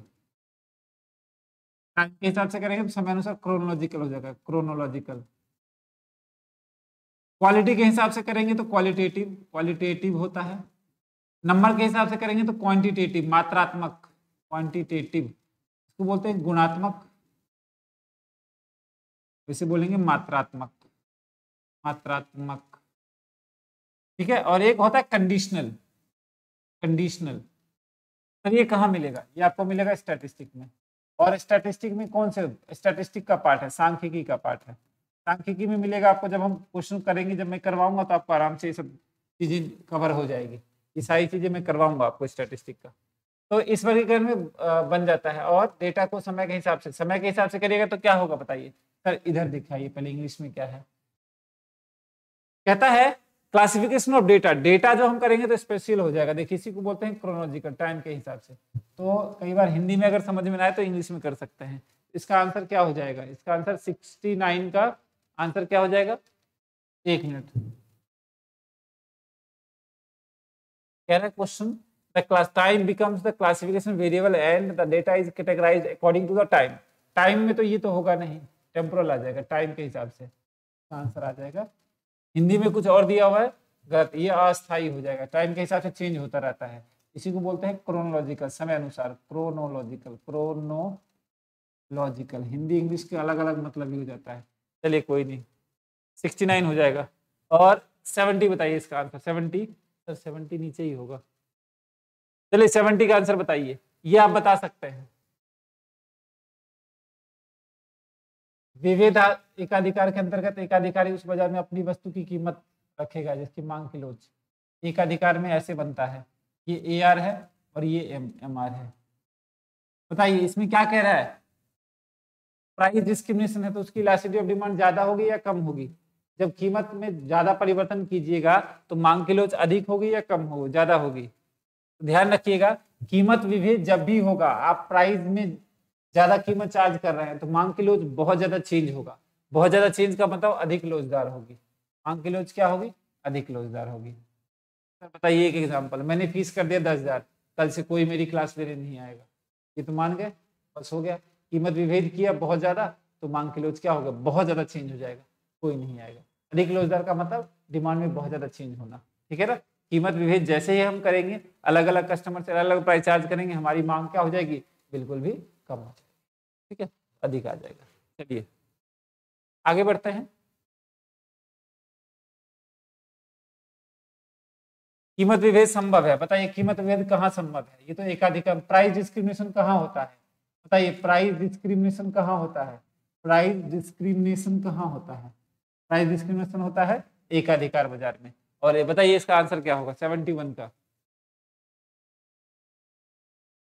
वस्तु के स्वभाव के कारण भी हो सकता है कि मान लीजिए वस्तु वो चीजें ऐसी हैं, विशिष्ट उपभोक्ता के कारण भी हो सकता है, कानूनी स्वीकृति के बाद भी हो सकता है, उपयोग में। ये मेरे ख्याल से इसका आंसर ये आएगा। आप इसका आंसर चेक कर लीजिएगा, इसका आंसर मेरे ख्याल से डी आएगा। ये तो आएगा नहीं, क्योंकि कानूनी स्वीकृति के कारण भी हो सकता है कि जैसे मान लो आरबीआई है, सिर्फ आरबीआई पैसे छापेगा तो वो अपनी मर्जी। हाँ, इंडियन रेलवे, भारतीय रेल, कानून ये है कि पूरे इंडिया में एक ही रेल चलेगा, वो भारतीय रेल है, तो अपने अपने हिसाब से कीमत चार्ज कर सकता है। उपभोक्ता की अभिरुचि की भी हो सकता है। जैसे मान लीजिए आपको जाना है फर्स्ट टायर एसी में, फर्स्ट टायर एसी में जाएगा तो ज्यादा प्राइस चार्ज करना पड़ेगा, तो उपभोक्ता के कारण भी हो सकता है, स्वभाव के कारण भी हो सकता है। तो इसका आंसर ये आता है। ये किस, हाँ सर ये कुछ क्वेश्चन से है, चैप्टर तो बताते जाइए। ये है बाजार से, ये है आपका माइक्रो से, ये क्या से है आपका? ये है आपका माइक्रो से, ये है आपका माइक्रो समझते, वेस्टी अर्थशास्त्र, वेस्टी अर्थशास्त्र, ठीक है। नेक्स्ट क्या सत्य है? देखिए आप लोगों को शायद अभी पढ़ेंगे तो समझ में आ जाएगा। एमपीसी और एमपीएस, एपीसी और एपीएस का +1 होता है, ये ध्यान रखिएगा। एपीसी और एपीएस का +1 होता है। अच्छा, ये सर किस चैप्टर से है? ये समष्टि से है। सर कौन सी बुक? समष्टि 11-12 से है। ये 11-12, ये भी 11-12 से। इससे 71 का जो क्वेश्चन था वो भी 11-12 से, ठीक है, 11-12 से है, ये 11-12 से, ठीक है ना। ये सांख्यिकी, ये भी 11-12 से है। सर लिखते रहिए तो हमें अच्छा रहेगा, ठीक है। ये भी 11-12 से है, ये 12th क्लास में है, ठीक है ना, तो ध्यान रखिएगा 11-12 मैं लिखता जा रहा हूँ ताकि आपको सही रहेगा। 11-12, हाँ ये बताइए, ये आपका करंट डेटा हो गया, इसका करंट डेटा हो गया। ये आ जाएगा आपका बिहार बजट से पढ़ना है। शुद्ध विदेशी निवेश नहीं, बिहार का है ये, ठीक है ना। तो बिहार का डाटा, ये कौन सा क्वेश्चन नंबर आपका है? 71 73 का इसका आंसर 28 और 30 था। ये इसको देखना ये आपको जो है ना करंट अफेयर से मिलेगा। तो बिहार का एक करंट जो है एक्टिविटी आती है करंट का, वो पढ़ लीजिएगा, ठीक है ना, बिहार बजट वगैरह। उसमें से आपको एक छोटी सी पतली सी बुक आती है बिहार बजट, वो आप खरीद लीजिएगा, उसमें से आपको डेटा मिल जाएगा। हाँ सर, ध्यान रखिएगा बिहार में जो भी गतिविधियां होती है, बिहार का करंट अफेयर जो होता है वही खरीद लीजिएगा, उसमें से 4-5 नंबर का क्वेश्चन आएगा। हाँ सर, आगे बढ़ते हैं। अब देखिए ये वाला, ये भी करंट अफेयर से है, तो ये भी डेटा है। What was the electric production capacity during the 1951? 51 में तो कम ही रहा होगा, तो जब कम ही रहा होगा तो 74 का आंसर क्या हो जाएगा? ए हो जाएगा। जब कम, बहुत कम था, 2.3 था, ठीक है ना। तो ये फैक्चुअल क्वेश्चन है। अब जैसे ये 76 देखिए, India current account deficit in March. हाँ ये देखिए करंट डेटा आ गया, करंट डेटा आ गया, करंट डेटा आ गया। 76 का करंट डेटा है ये आपका, 76 का 1.3 से 2.2% जीडीपी, ठीक है ना। तो ये बजट से क्वेश्चन है। तो बजट में दो चीजें पढ़नी है, बजट में आपको पढ़ना है एक बिहार बजट, एक सेंट्रल बजट, केंद्र बजट भी थोड़ा सा देखना है हमें, केंद्र बजट, तो हमें हमारा हो जाएगा, ठीक है। आगे बढ़ते हैं। ये क्वेश्चन देखिए, which of the following statement is correct? ये है आपका स्टैटिस्टिक। सर हिंदी में दिखाइए, चलिए हिंदी में ये रहा, ध्यान नहीं रहा मुझे, कई बार थोड़ा सा स्किप कर जाता हूं। जो आपका ये है, इसका आंसर ये था और इसका आंसर जो है ये था, ठीक है। आगे आइए, ये डेटा है तो डेटा से पढ़ना है आपको। निम्नलिखित कथनों में से कौन सा सही है? ये आपका स्टैटिस्टिक का क्वेश्चन है, स्टैटिस्टिक का क्वेश्चन, सांख्यिकी का, सांख्यिकी, ठीक है ना। तो ये ध्यान रखिएगा, 11th-12th का है ये, ठीक है, 11th-12th। किन रोजगार का सिद्धांत, ये आपको 11th-12th से पढ़िएगा तो समझ में आ जाएगा। ये मैक्रो का है, समष्टि अर्थशास्त्र का, समष्टि। तो आप आज पूरी वीडियो देखने के बाद लिख लीजिएगा, देखिए माइक्रो से और मैक्रो से कितना क्वेश्चन पूछा हुआ है, उसके हिसाब से माइक्रो मैक्रो पे बिल्कुल फोकस करके काम करना है, ठीक है। मुकेश जी मुझे मैसेज कर देंगे सर कितने क्वेश्चन माइक्रो से आए थे, ठीक है ना। आप लोग ग्रुप में एक बार मैसेज कर दीजिएगा, पेड वाले जो ग्रुप है टेलीग्राम का, उसमें आप मैसेज कर दीजिएगा कि कितने क्वेश्चन माइक्रो से हैं, कितने क्वेश्चन, उसमें से ग्रुप स्टडी में सही रहेगा। तो कहता है निम्नलिखित में कौन सा कथन सही है? स्तंभ 10 बराबर भागों में बांटता है उसको दशमक कहते हैं इंग्लिश मीडियम। जिसको हम 10 पार्ट में डिवाइड करते हैं उसको डिसाइल करते हैं, बिल्कुल सही है ये। The column divide into the equal 10 part is known as quartile, quartile 4 part में डिवाइड करता है। ये क्वेश्चन तो यहाँ से भी समझ में आ जाएगा। स्तंभ का वो भाग तो 10 बराबर भागों में बांटेगा उसको चतुर्थक कहते हैं, नहीं, चतुर्थक 4 भागों में बांटता है, दशमक 10 भागों में बांटता है, तो ये तो सही है। स्तंभ का 10 भागों में विभाजन माध्यिका कहलाता है, नहीं, माध्यिका हाफ करता है, ये 1/4 करता है, ये 1/10 करता है, तो इसका करेक्ट आंसर ए है, ठीक है ना, स्टैटिस्टिक का पार्ट है। किन्स के अनुसार पूर्ण रोजगार में सत्य क्या है? किन्स के अनुसार पूर्ण रोजगार में सत्य क्या है? सत्य क्या है? नहीं, किन्स के अनुसार सिद्धांत के लिए क्या सत्य नहीं है? सत्य नहीं है तो सरकार का पूर्ण रोजगार, किन्स के उसमें पूर्ण रोजगार, ये समष्टि अर्थशास्त्र में मिलेगा आपको, डायरेक्ट क्वेश्चन है, आप वहां से पढ़ सकते हैं। हाँ सर, हिंदी में आइए। देखिए मुद्रा जो था ना, मुद्रा, ये माइक्रो यूनिट के डेवलपमेंट के लिए था, तो इसका आंसर ये आएगा, ठीक है ना। ये है आपका इंडियन इको का, Indian eco, Indian economy, economy, Indian economy, भारतीय अर्थशास्त्र, भारतीय अर्थशास्त्र, भारतीय अर्थशास्त्र, ठीक है। हाँ sir, special assessment scheme, special, ये फैक्चुअल डेटा है, स्पेशल असेसमेंट स्कीम जो फैक्चुअल डेटा है, ये है आपका हमारा इतना था। स्पेशल जो 16 राज्यों के लिए कुल इतना करोड़ रुपए पूंजीगत निवेश स्वीकृति किया गया, जिसमें बिहार का कितना भाग है। जो बिहार के लिए जो डेटा है, सेंट्रल गवर्नमेंट, सेंट्रल बजट ने कितना पैसा खर्च किया है, तो ये पढ़ना है। यानी आप इसको क्या पढ़ेंगे, बिहार बजट में जो कितना पैसा खर्च किया, बिहार बजट का पढ़िएगा तो उसी में ये आ जाएगा, बजट वाले में ही आ जाएगा, ठीक है ना। आगे बढ़ते हैं। भारत का देखिए ये इजी है। भारत में गरीबी का सामाजिक कारण क्या है? ये तो कोई भी, ये भारतीय वो है, इंडियन इकोनॉमी, भारतीय अर्थव्यवस्था, भारतीय अर्थव्यवस्था से क्वेश्चन है 11th-12th से। भारतीय अर्थव्यवस्था 11th-12th भारतीय अर्थव्यवस्था 11th-12th। इसका आंसर बताइए, वैसे भी सोच के बता सकते हैं, बोलिए तो इसका आंसर क्या आएगा 79 का? 79 का आंसर बताइए। एक्चुअली क्या है ना, क्वेश्चन बड़े हैं तो मैं साइड हो जाता हूँ ताकि आपको पूरा दिखे, ठीक है ना। अगर मैं यहाँ पे आऊंगा तो आपको दिखेगा नहीं, इसलिए मैं साइड हूँ। चलिए बताइए फटाफट।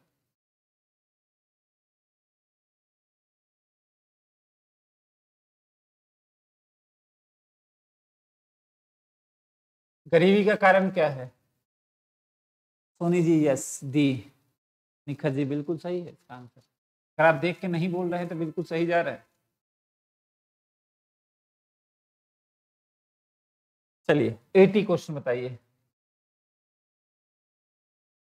हमारे इंडिया में केंद्रीय सांख्यिकी संगठन, सेंट्रल स्टैटिस्टिकल ऑर्गेनाइजेशन, सेंट्रल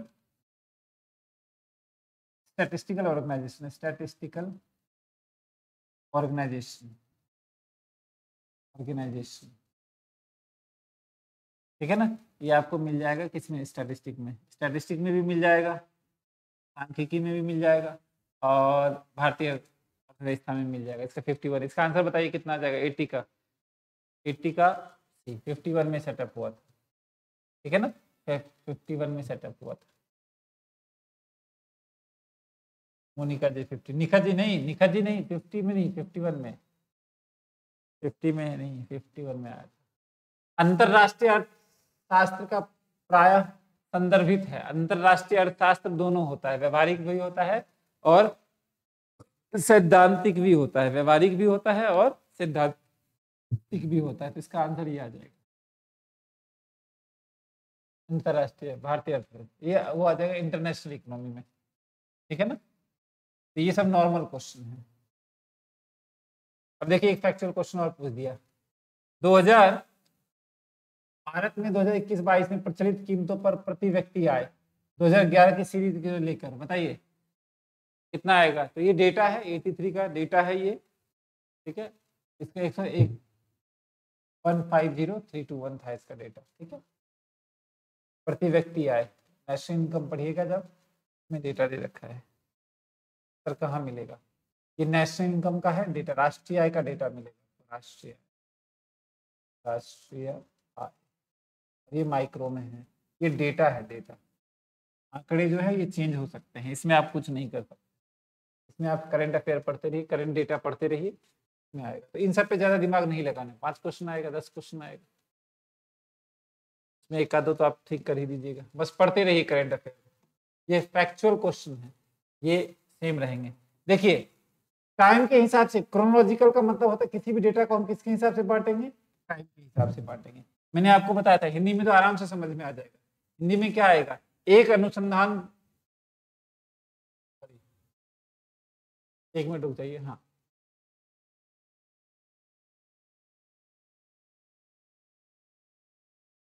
हाँ, कालानुसार यानी टाइम, क्रोनोलॉजिकल, क्रोनोलॉजिकल टाइम के हिसाब से बढ़ता है, काल के हिसाब से। जब टाइम के हिसाब से हम किसी चीज को बांटेंगे तो हमारा क्या आ जाएगा? काल के हिसाब से। क्रोनोलॉजिकल वर्गीकरण जो होता है काल के, ये किस में से है? ये स्टैटिस्टिक्स में है, स्टैटिस्टिक्स में है। कहाँ से? 11th-12th में से, 11th-12th में से। 87 देखिए, नहीं सर 85 बताइए आप पहले, ठीक है। एक अनुसंधान के लिए मौलिक रूप से संकलित समंग कहलाती है। देखिए मौलिक का मतलब होता है ओरिजिनलिटी, और हिंदी में इंग्लिश में देख लीजिए, इंग्लिश में कहता है कोई भी चीज अगर originality, 1 minute, data original collected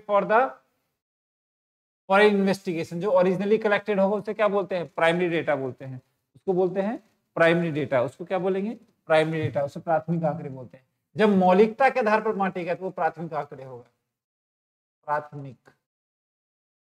जैसे मान लीजिए आपके बारे में, हम आप लोगों के बारे में कोई कुछ नहीं जान रहे हैं, आप मुझे जो डेटा बताइएगा उसी को हम मानेंगे, ठीक है ना। लेकिन मैं मौलिकता की बात करूंगा तो मैं जब ज्यादा एक्यूरेसी चाहिए तो मैं खुद आपसे जाके मिलूंगा और आपसे डाटा कलेक्ट करूंगा, ठीक है ना।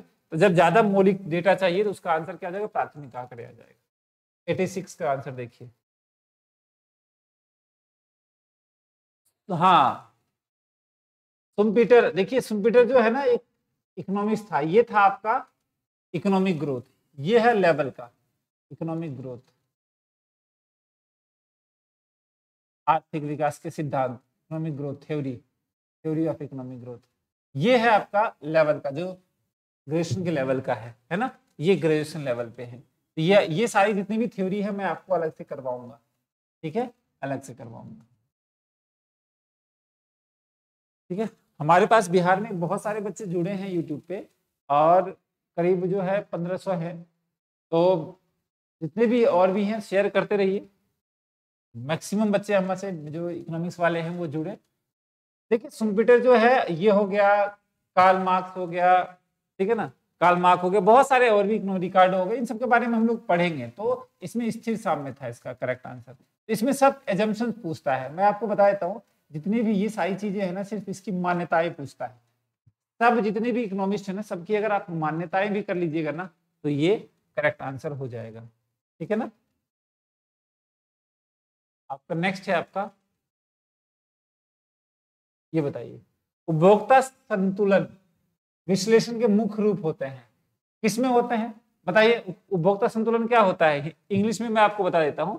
कंज्यूमर इक्विलिब्रियम जो होता है वो कैसे होता है, तो कंज्यूमर इक्विलिब्रियम ऑर्डिनल भी होता है, कार्डिनल भी होता है, दोनों होता है। बताइए मोर देन वन आ जाए, क्या आ गया इसमें आंसर। तो याद कीजिए, वो उपयोगिता विश्लेषण भी होता है, अनादिमान वक्र विश्लेषण भी होता है, और अनादिमान वक्र विश्लेषण को बोलते हैं क्रमबद्ध, ये होता है अनादिमान, अनादिमान अनादिमान वक्र, मान वक्र। ये है Hickson approach, indifference curve IC, ये है क्वालिटेटिव, ये है उपयोगिता विश्लेषण, ये क्या है उपयोगिता। तो दोनों आ जाएगा, तो इसका करेक्ट आंसर क्या आ जाएगा, उपयुक्त में से एक में से अधिक, ये आ जाएगा डी। 87 का क्या आ जाएगा, 87 का डी करेक्ट आंसर है, ठीक है। आगे बढ़ते हैं। पूर्ण प्रत्येकता बाजार में हमेशा एआरएमआर क्या होता है, एआरएमआर इक्वल होता है, क्या आ जाएगा इसका आंसर बताइए फटाफट, करेक्ट आंसर आ जाएगा सी। ये बाजार का क्वेश्चन है, ये किसका क्वेश्चन है, बाजार का क्वेश्चन है माइक्रो में से। सर फिर ऊपर वाला आपने क्यों छोड़ दिया, चलिए ऊपर वाला भी लिख देते हैं। ये आपका कौन सा क्वेश्चन है, ये भी माइक्रो में से है, माइक्रो में से सर 11-12, हाँ 11-12, और ये भी क्या आ जाएगा 11-12। तो आप आज बैठ के क्लास के बाद क्या करेंगे, ये देखेंगे कि 11-12 में कितने क्वेश्चन आ रहे हैं, उस हिसाब से 11-12 को बिल्कुल स्ट्रॉन्ग करना है, और बाकी जो भी बचेंगे ग्रेजुएशन लेवल का उसको हमें पढ़ते रहना है। अगर 11-12 आप स्ट्रॉन्ग कर लीजिएगा तो 40 से 50 नंबर आराम से, 50 से 55 नंबर तक आप आराम से सही कर सकते हैं 80 में से। अगर आपने 55 सही कर दिए, बच गए 25 में पढ़ते रहिए आप। 25 में से अगर जितना मान लीजिए अगर लड़ गया 5-10 नंबर भी लड़ गया तो 65 हो गए, 65 आपके 85 में से आएंगे। बाकी 40 मार्क्स है तो उसमें अगर 10-15 भी आ जाते हैं तो 65 और 15 हो गया आपका 80। टेंशन नहीं लेना है, बस आप ये देखिए कि 11-12 को बिल्कुल स्ट्रॉन्ग बेस बना के चलना, ठीक है ना। लोगों को पढ़ने दीजिए, कई लोग बिल्कुल रगड़ के पढ़ रहे हैं, भाई बेस आपका 55 नंबर ठीक नहीं है तो क्या।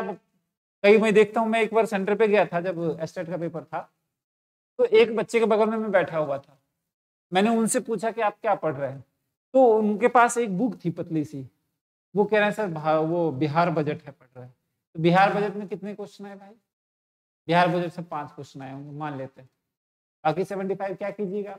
मैं उनसे कुछ पूछ रहा था कि भैया ये थोड़ा बताइए, व्यष्टि का बताइए, थोड़ा सा समष्टि का, ये सब क्वेश्चन का आंसर क्या होगा, कुछ जवाब नहीं दे पा रहा है। लेकिन बिहार बजट में वो लगा पड़ा है, बिल्कुल लगा हुआ था कि नहीं बिहार बजट सर, मुझे सर तो खैर उसमें पता ही नहीं था मुझे तो वो बोल रहा है कि नहीं इसमें से बहुत आएगा।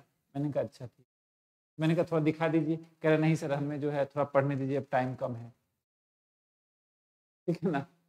तो पेपर से मैं आधे घंटे ही पहले की बात बता रहा हूँ, मैं 12:30 बजे 1 बजे पहुंचा सेंटर पे, तो उन्होंने बोला कि, मैंने बोला कि 12:30 तो मैंने बोला भाई साहब थोड़ी देर बैठा और उनसे बातचीत हुई तो पढ़ रहे थे, मैंने कहा थोड़ा दिखा दीजिए आप, कह रहे नहीं नहीं अभी अब आप अपना पढ़ लीजिए, आप थोड़ा हमें पढ़ने दीजिए, इसमें से क्वेश्चन आएगा सर ने बोला है। मैंने कहा किस सर ने बोला है, तो हम जहाँ पढ़ते थे कि बिहार बजट से आएगा।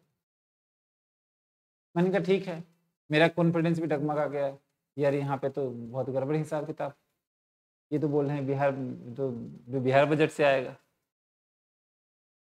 ठीक है, फिर मैं वहाँ से उठा, थोड़ा सा बाहर गया, पानी वानी पिया, मैंने कहा थोड़ा सा रिलैक्स हो जाओ, कोई दिक्कत नहीं है, बिहार बजट नहीं आ रहा तो क्या हो गया, ठीक है ना। लेकिन कौन तो सोचिए, एक चीज बताइए, फालतू की चीजें हमें दिमाग में लगाना है। जब माइक्रो मैक्रो अगर 55 नंबर का आ रहा है तो खूब मन लगा के माइक्रो मैक्रो पढ़िए, जो हम कर सकते हैं वो तो करिए।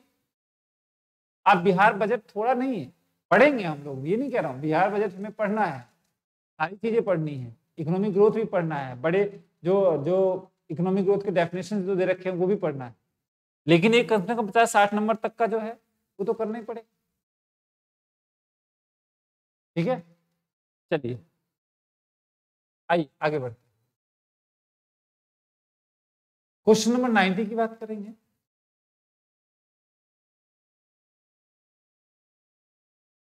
In the estimation of national income which of the following method is used. एक मिनट, एक मिनट, एक देखिए, राष्ट्रीय आय की गणना की आधुनिक प्रणाली, अब ध्यान से सुनिए, यहाँ पे मॉडर्न थ्योरी बोल रहा है, मॉडर्न मॉडर्न थ्योरी, आधुनिक प्रणाली। वैसे राष्ट्रीय आय ज्ञात करने की 3 विधियां होती हैं, आय विधि, व्यय विधि और एक और होता है उत्पाद विधि। उत्पाद विधि यानी income method, income method, sir यहां मत लिखिए, यहां लिखिए, ठीक है। इनकम मेथड होता है, एक्सपेंडिचर मेथड होता है, और एक होता है प्रोडक्शन मेथड। ये वो विधियां हैं जो पारंपरिक हैं, पुराने समय से चले आ रही है, पारंपरिक, ट्रेडिशनल। लेकिन मॉडर्न की बात करें तो सामाजिक लेखांकन आकलन आ जाएगा, इसका करेक्ट आंसर ये। ठीक है, नेक्स्ट क्वेश्चन देखिए,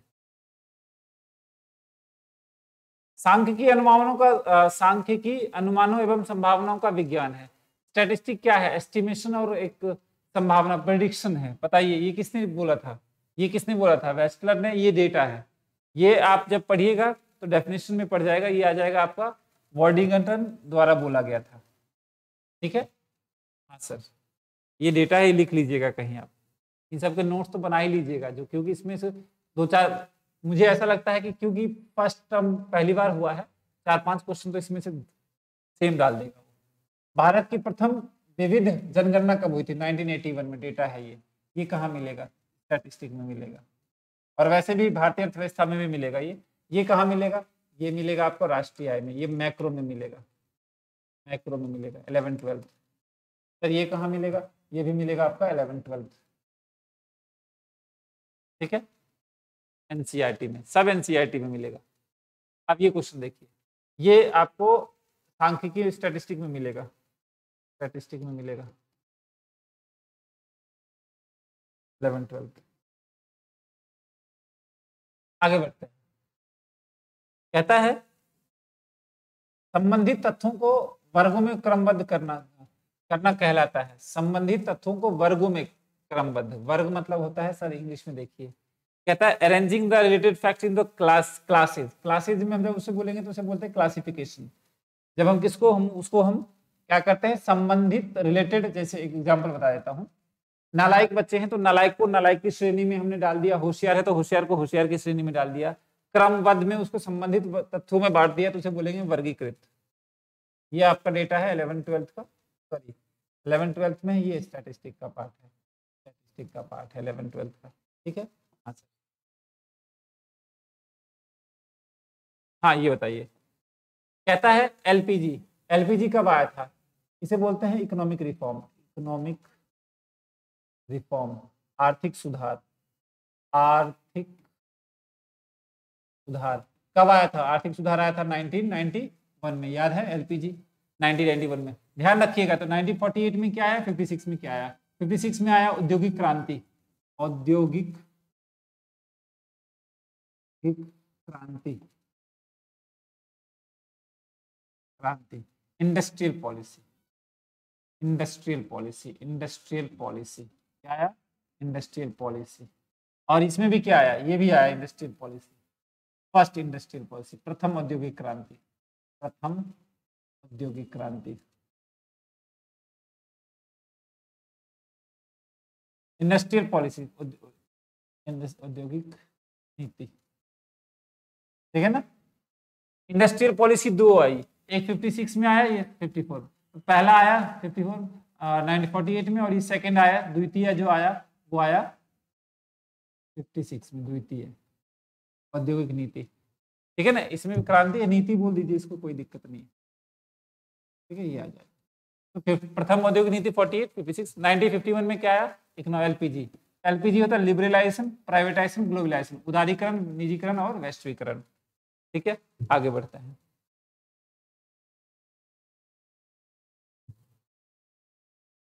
आइए, भारतीय जीवन बीमा, देखो LIC आया 56 में, ध्यान रखिएगा 56 में LIC आया, 1956 में LIC आया, ठीक है, LIC, ठीक है ना। और 1955 में मेरे ख्याल से SBI आया है, ध्यान रखिएगा 1955 में SBI, SBI, SBI।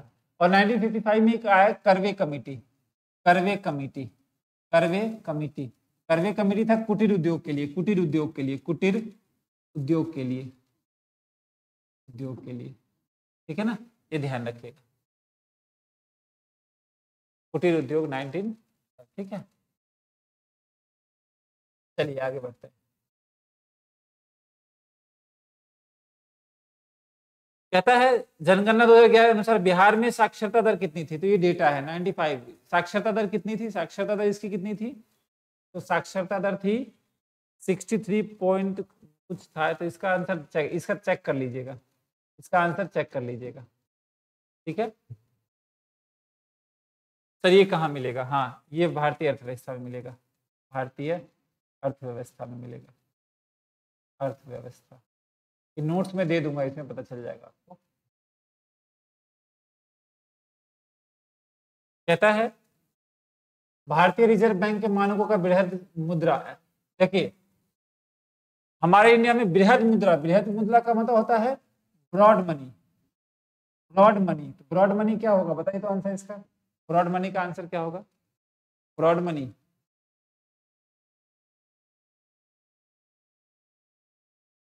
Broad money बोलते हैं इसको 3 को, 90 इसको क्या बोलते हैं, इसको बोलते हैं नैरो मनी, नैरो, संक्षिप्त मुद्रा, और इसको बोलते हैं बृहद मुद्रा, मुद्रा, ठीक है ना, ये ध्यान रखिएगा। नेक्स्ट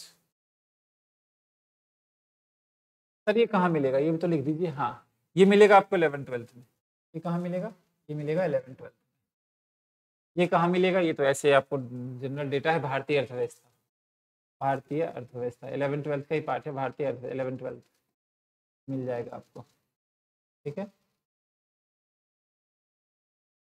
ये नहीं मिलेगा, हाँ ये भी मिलेगा 11th-12th में, 11th-12th में मिल जाएगा, स्टैटिस्टिक का पार्ट है, स्टैटिस्टिक, ठीक है ना। कोरिलेशन, कोरिलेशन क्या होता है, दो वेरिएबल के बीच के संबंध, जैसे मान लीजिए x और y है, x y में कितना चेंज हो रहा है, इन दोनों को जो हम मापते हैं, दोनों एक दूसरे में परिवर्तन जो हो रहा है उसे बोलते हैं सहसंबंध।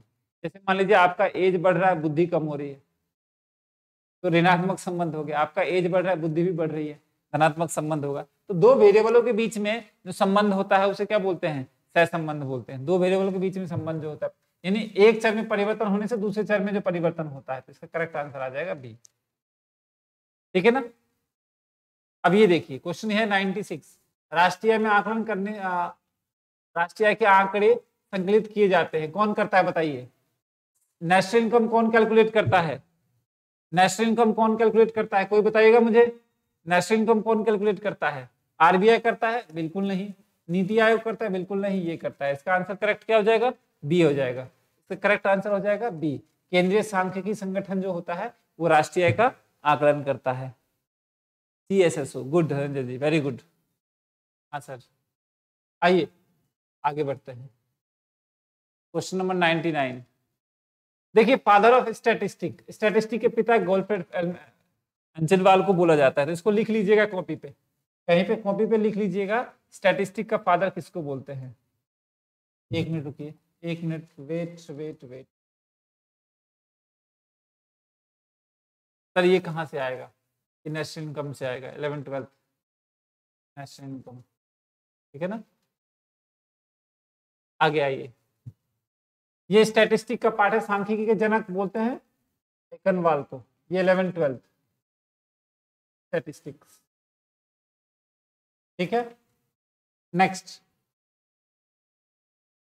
सांख्यिकी अनुसंधान कार्य में निम्नलिखित चरणों में कौन सा चरण आरोही क्रम में लिखिए। देखिए आरोही क्रम का मतलब होता है, यहाँ आइए, कहता है which of the stage is statistical investigation is function is not arranged ascending order। ascending order में अरेंज नहीं करते हैं। जब हम डाटा को एकत्रित करते हैं, जब हम आंकड़े को एकत्रित करते हैं, जब हम आंकड़े को एकत्रित करते हैं उस टाइम हमें जरूरत नहीं पड़ती है अरेंज करने के लिए, ठीक है ना। तो इसका करेक्ट आंसर किया जाए। सर कहाँ मिलेगा ये मिलेगा आपको 11-12 स्टैटिस्टिक्स, ठीक है। आगे बढ़िए, the second 5 year plan, second 5 year plan industrial policies के लिए आया था। किसने बनाया था? पीसी महलनोबिस, ठीक है ना। महलनोबिस प्लान भी बोलते हैं इसको, महलनोबिस। ये कहाँ मिलेगा? ये मिलेगा आपको इंडियन इकोनॉमी, भारतीय अर्थव्यवस्था। सर इंग्लिश मीडियम, ठीक है। इसका आंसर ये आ जाएगा आंकड़ों का संकलन, ये आएगा Indian economy, sorry statistics.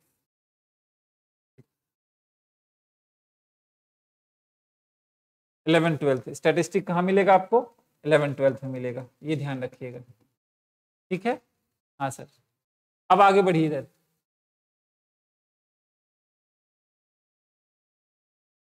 Fifty six से देखिए, द्वितीय पंचवर्षीय योजना जो थी ना वो किसके लिए थी? उद्योग के लिए थी।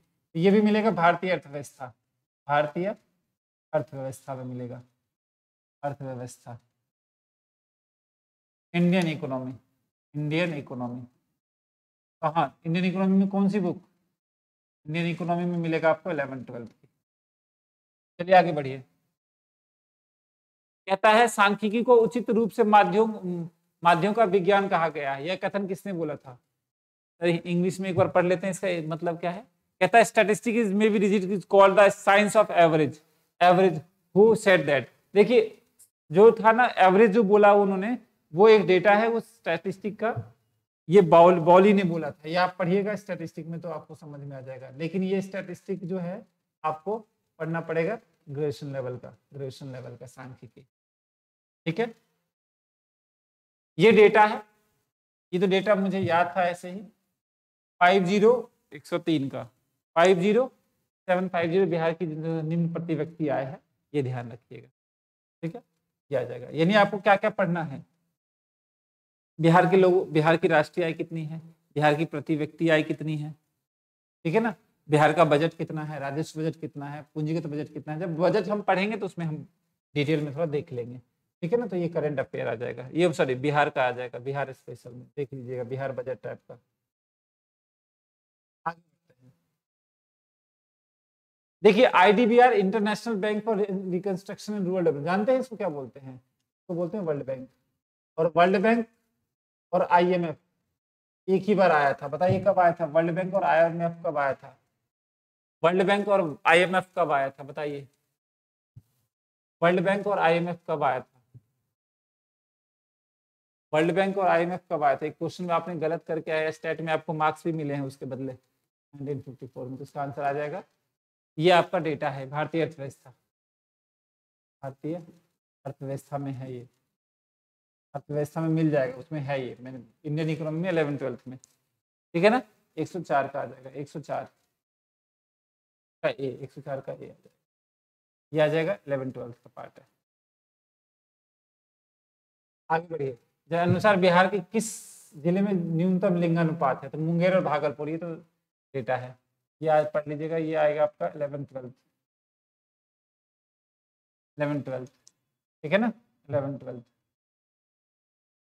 सॉरी, ये आंकड़े हैं, आंकड़े बिहार का, आंकड़े बिहार का आंकड़ा, ठीक है ना, ये पढ़ना पड़ेगा आपको। आगे बढ़िए, माइक्रो इकोनॉमिक्स का दूसरा नाम क्या है? देखो माइक्रो बोल रहा है, माइक्रो का दूसरा नाम क्या है? कीमत निर्धारण। इसका आंसर आ जाएगा, ये माइक्रो का है, व्यष्टि अर्थशास्त्र का है, 11-12 का है। ठीक है ना। सॉरी, माइक्रो का दूसरा नाम, एक मिनट इंग्लिश में पढ़ने दीजिए मुझे। इसका आंसर बताइए तो।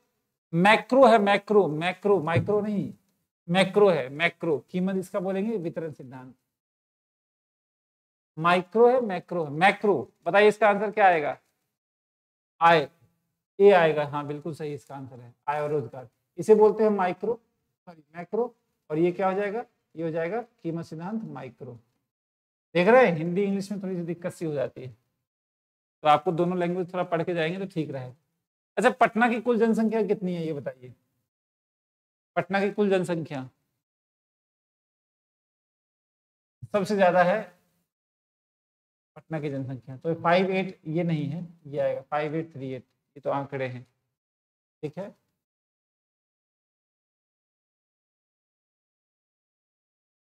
अब आइए आगे।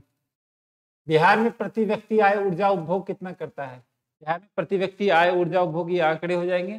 बिहार प्रति व्यक्ति ऊर्जा उपभोग 332 करता है, तो ये सब पढ़ लीजिएगा।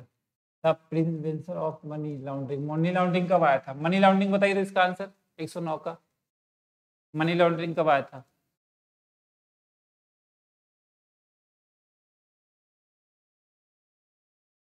मनी लॉन्ड्रिंग कब आया था, फटाफट आंसर बताइए। तब तक मैं कॉल कर लेता हूँ, फटाफट आंसर बताइए 109 का।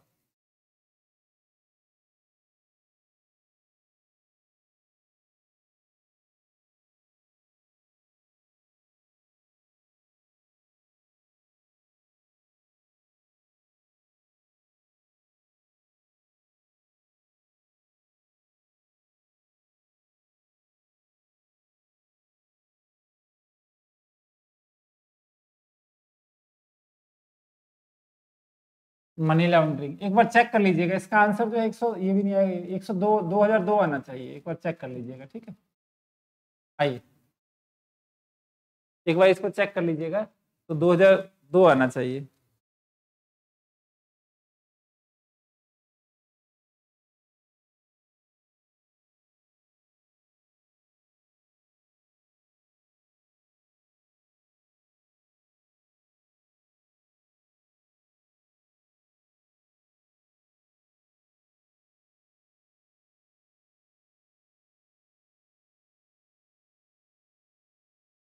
मनी लॉन्ड्रिंग आ जाए, कितना आ जाएगा इसका बताइए। 2002 ही होगा।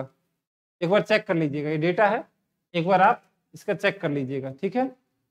डेटा है, एक बार चेक कर लीजिएगा इसका आंसर क्या आ रहा है, ठीक है। आइए आगे बढ़ते हैं, इसका एक बार चेक कर लीजिएगा। हाँ ये देखिए, मनरेगा, महात्मा गांधी,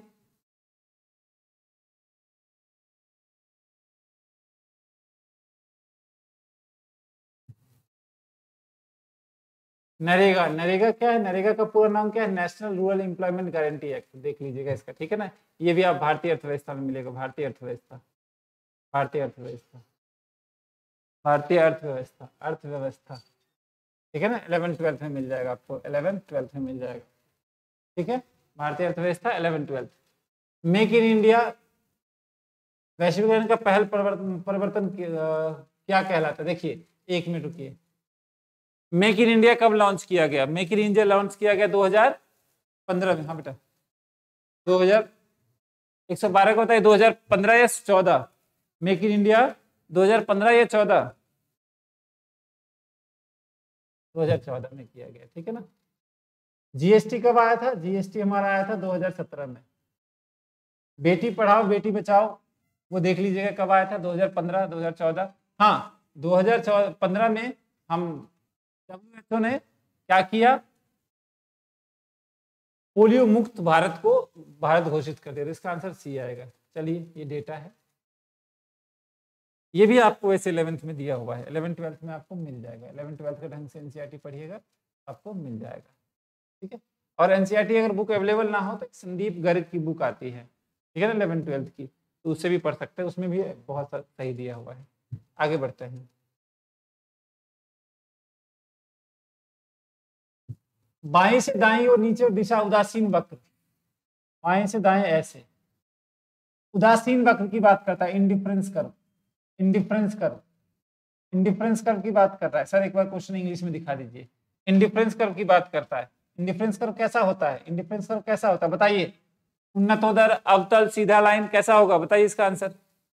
मुकेश कुमार 2014, हाँ सही था उसका। बताइए 2014 का इसका ये कैसे होगा? ये है वेस्टी का, माइक्रो का, ये माइक्रो है वेस्टी का, ये आएगा इसका। इसका आंसर बताइए 113 का।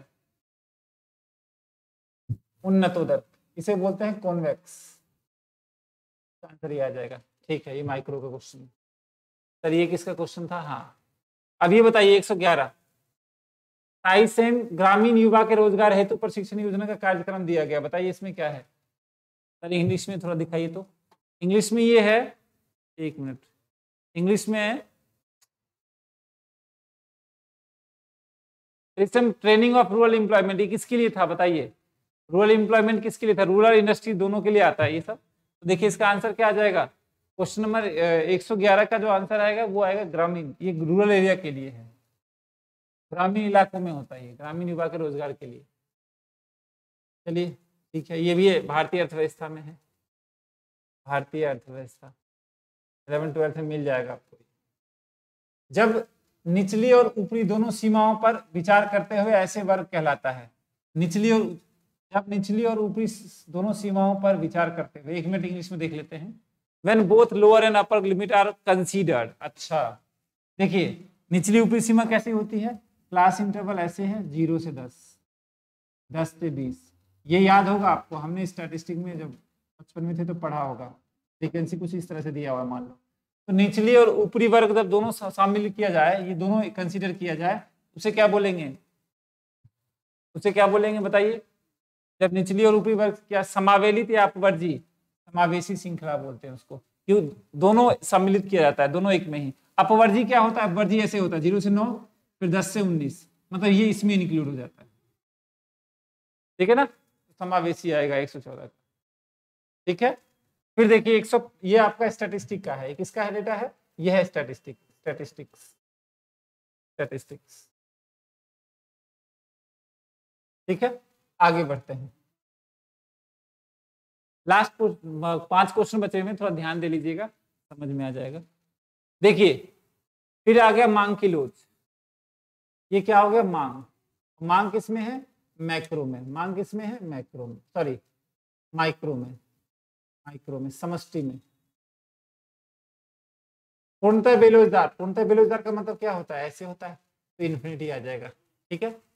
एकाधिकार बाजार में हमेशा क्या होता है? एकाधिकार में AR ज्यादा होता है MR से, AR ज्यादा होगा MR से, तो क्या आएगा इसका आंसर बताइए? AR ज्यादा होगा MR से।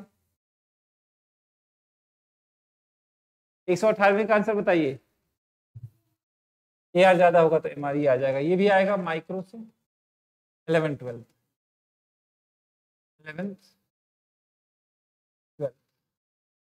और ये 11th 12th। ये क्वेश्चन बताइए 19वां, सॉरी 16वां, ये भी क्या है? माइक्रो से है, वेस्टी से है 11th 12th। बताइए पूर्णतः लोचदार का मतलब ऐसे, तो ईडी क्या होगा? 0 नहीं इन्फिनिटी। बताइए क्या हो? पूर्णतः, एक मिनट रुक जाइए, एक मिनट रुकिए।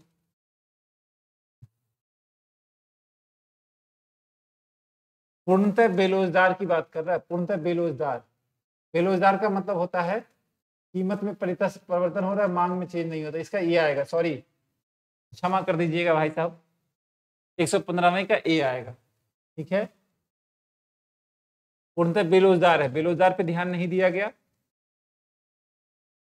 और पूर्णतः लोजदार में क्या होगा? लोजदार ऐसे होगा, लोजदार का मतलब प्राइस सेम, मात्रा बढ़ रही है। देख रहे हैं, यही गलती नहीं करना है, पहले आराम से टिक कर लेना है, फिर गोला लगाना है, ठीक है। इसका आंसर क्या आ जाएगा? इसका आंसर असीमित आ जाएगा, इसका आंसर आ जाएगा सी, ठीक है। यहाँ तक कोई समझ में आ रहा है? मुकेश जी देख रहे हैं कितनी गलतियां होती हैं, अगर थोड़ी सी भी जल्दी करेंगे तो हम इधर उधर खिसक सकते हैं। अच्छा मैं आपको एक बता दूं, विनिमय की मात्रा और साथ साथ पूंजी, हाँ ये पूंजी की सीमांत, अब इसे बोलते हैं marginal efficiency of capital, marginal MEC और ब्याज में ध्यान रखिएगा, ब्याज या निवेश, निवेश मान लीजिए, निवेश, इन्वेस्टमेंट में इनवर्स रिलेशन होता है, ये बढ़ेगा ये कम, ये कम ये बढ़ेगा। अब बताइए इसका आंसर क्या होगा?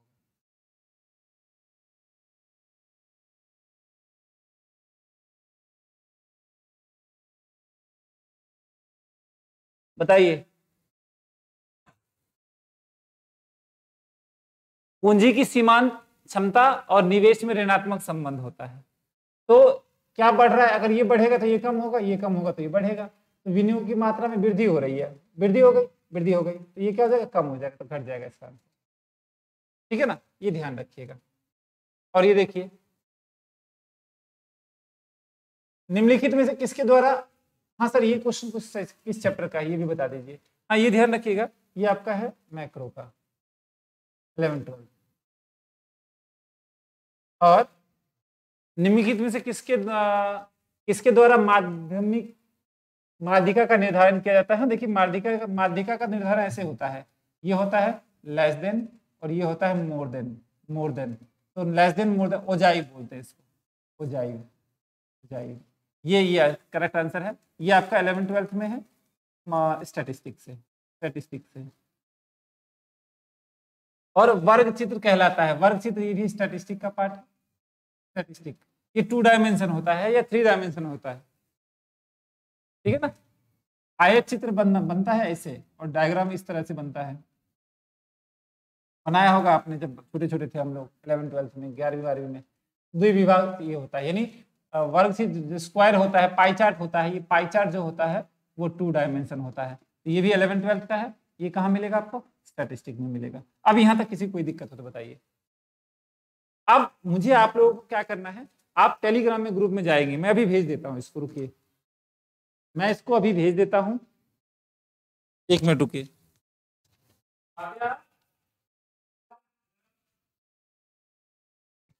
मैं इसको अभी ग्रुप में भेज देता हूँ। आपको क्या करना है, आपको मुझे बताना है कि 11-12 से कितने क्वेश्चन पूछे गए, ठीक है ना। भारतीय अर्थव्यवस्था 11-12 का ही पार्ट है। भारतीय अर्थव्यवस्था 11-12 में है, ठीक है ना। जो भारतीय अर्थव्यवस्था जो लिखा हुआ 11-12 का है, 11-12 की भारतीय अर्थव्यवस्था मैंने लिखा है उसमें, ठीक है। तो मैं ग्रुप में भेजूंगा, आप मुझे ग्रुप में भेजेंगे और आप लोग 5-6 डिस्कस करके बताएंगे कितने 11-12 का मैंने लिखा है उसमें, तो और कितने क्वेश्चन 11-12 से आते हैं, ठीक है ना। तो मैं भी आपको ग्रुप में भेज देता हूँ। चलिए, तो आज हम लोगों का पेपर हमने जो है डिस्कस कर लिया है, ठीक है। बाकी कल की क्लास में मिलेंगे, ठीक है। तो यहाँ तक करना है। और जो भी YouTube पे वीडियो देखेंगे प्लीज चैनल को शेयर और सब्सक्राइब करते रहे, और आप लोग भी सपोर्ट कीजिए YouTube चैनल को, ताकि देखिए हम लोगों को तो अभी स्टार्ट किया है, ठीक है ना। पढ़ा तो बहुत सालों से रहे, लेकिन YouTube पे तो जितना हम फैल सके तो आप लोग ही कर सकते हैं ऐसा, ठीक है ना। चलिए, थैंक यू। बाकी कल की क्लास में हम मिलेंगे।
अच्छा, ठीक ठीक ठीक है।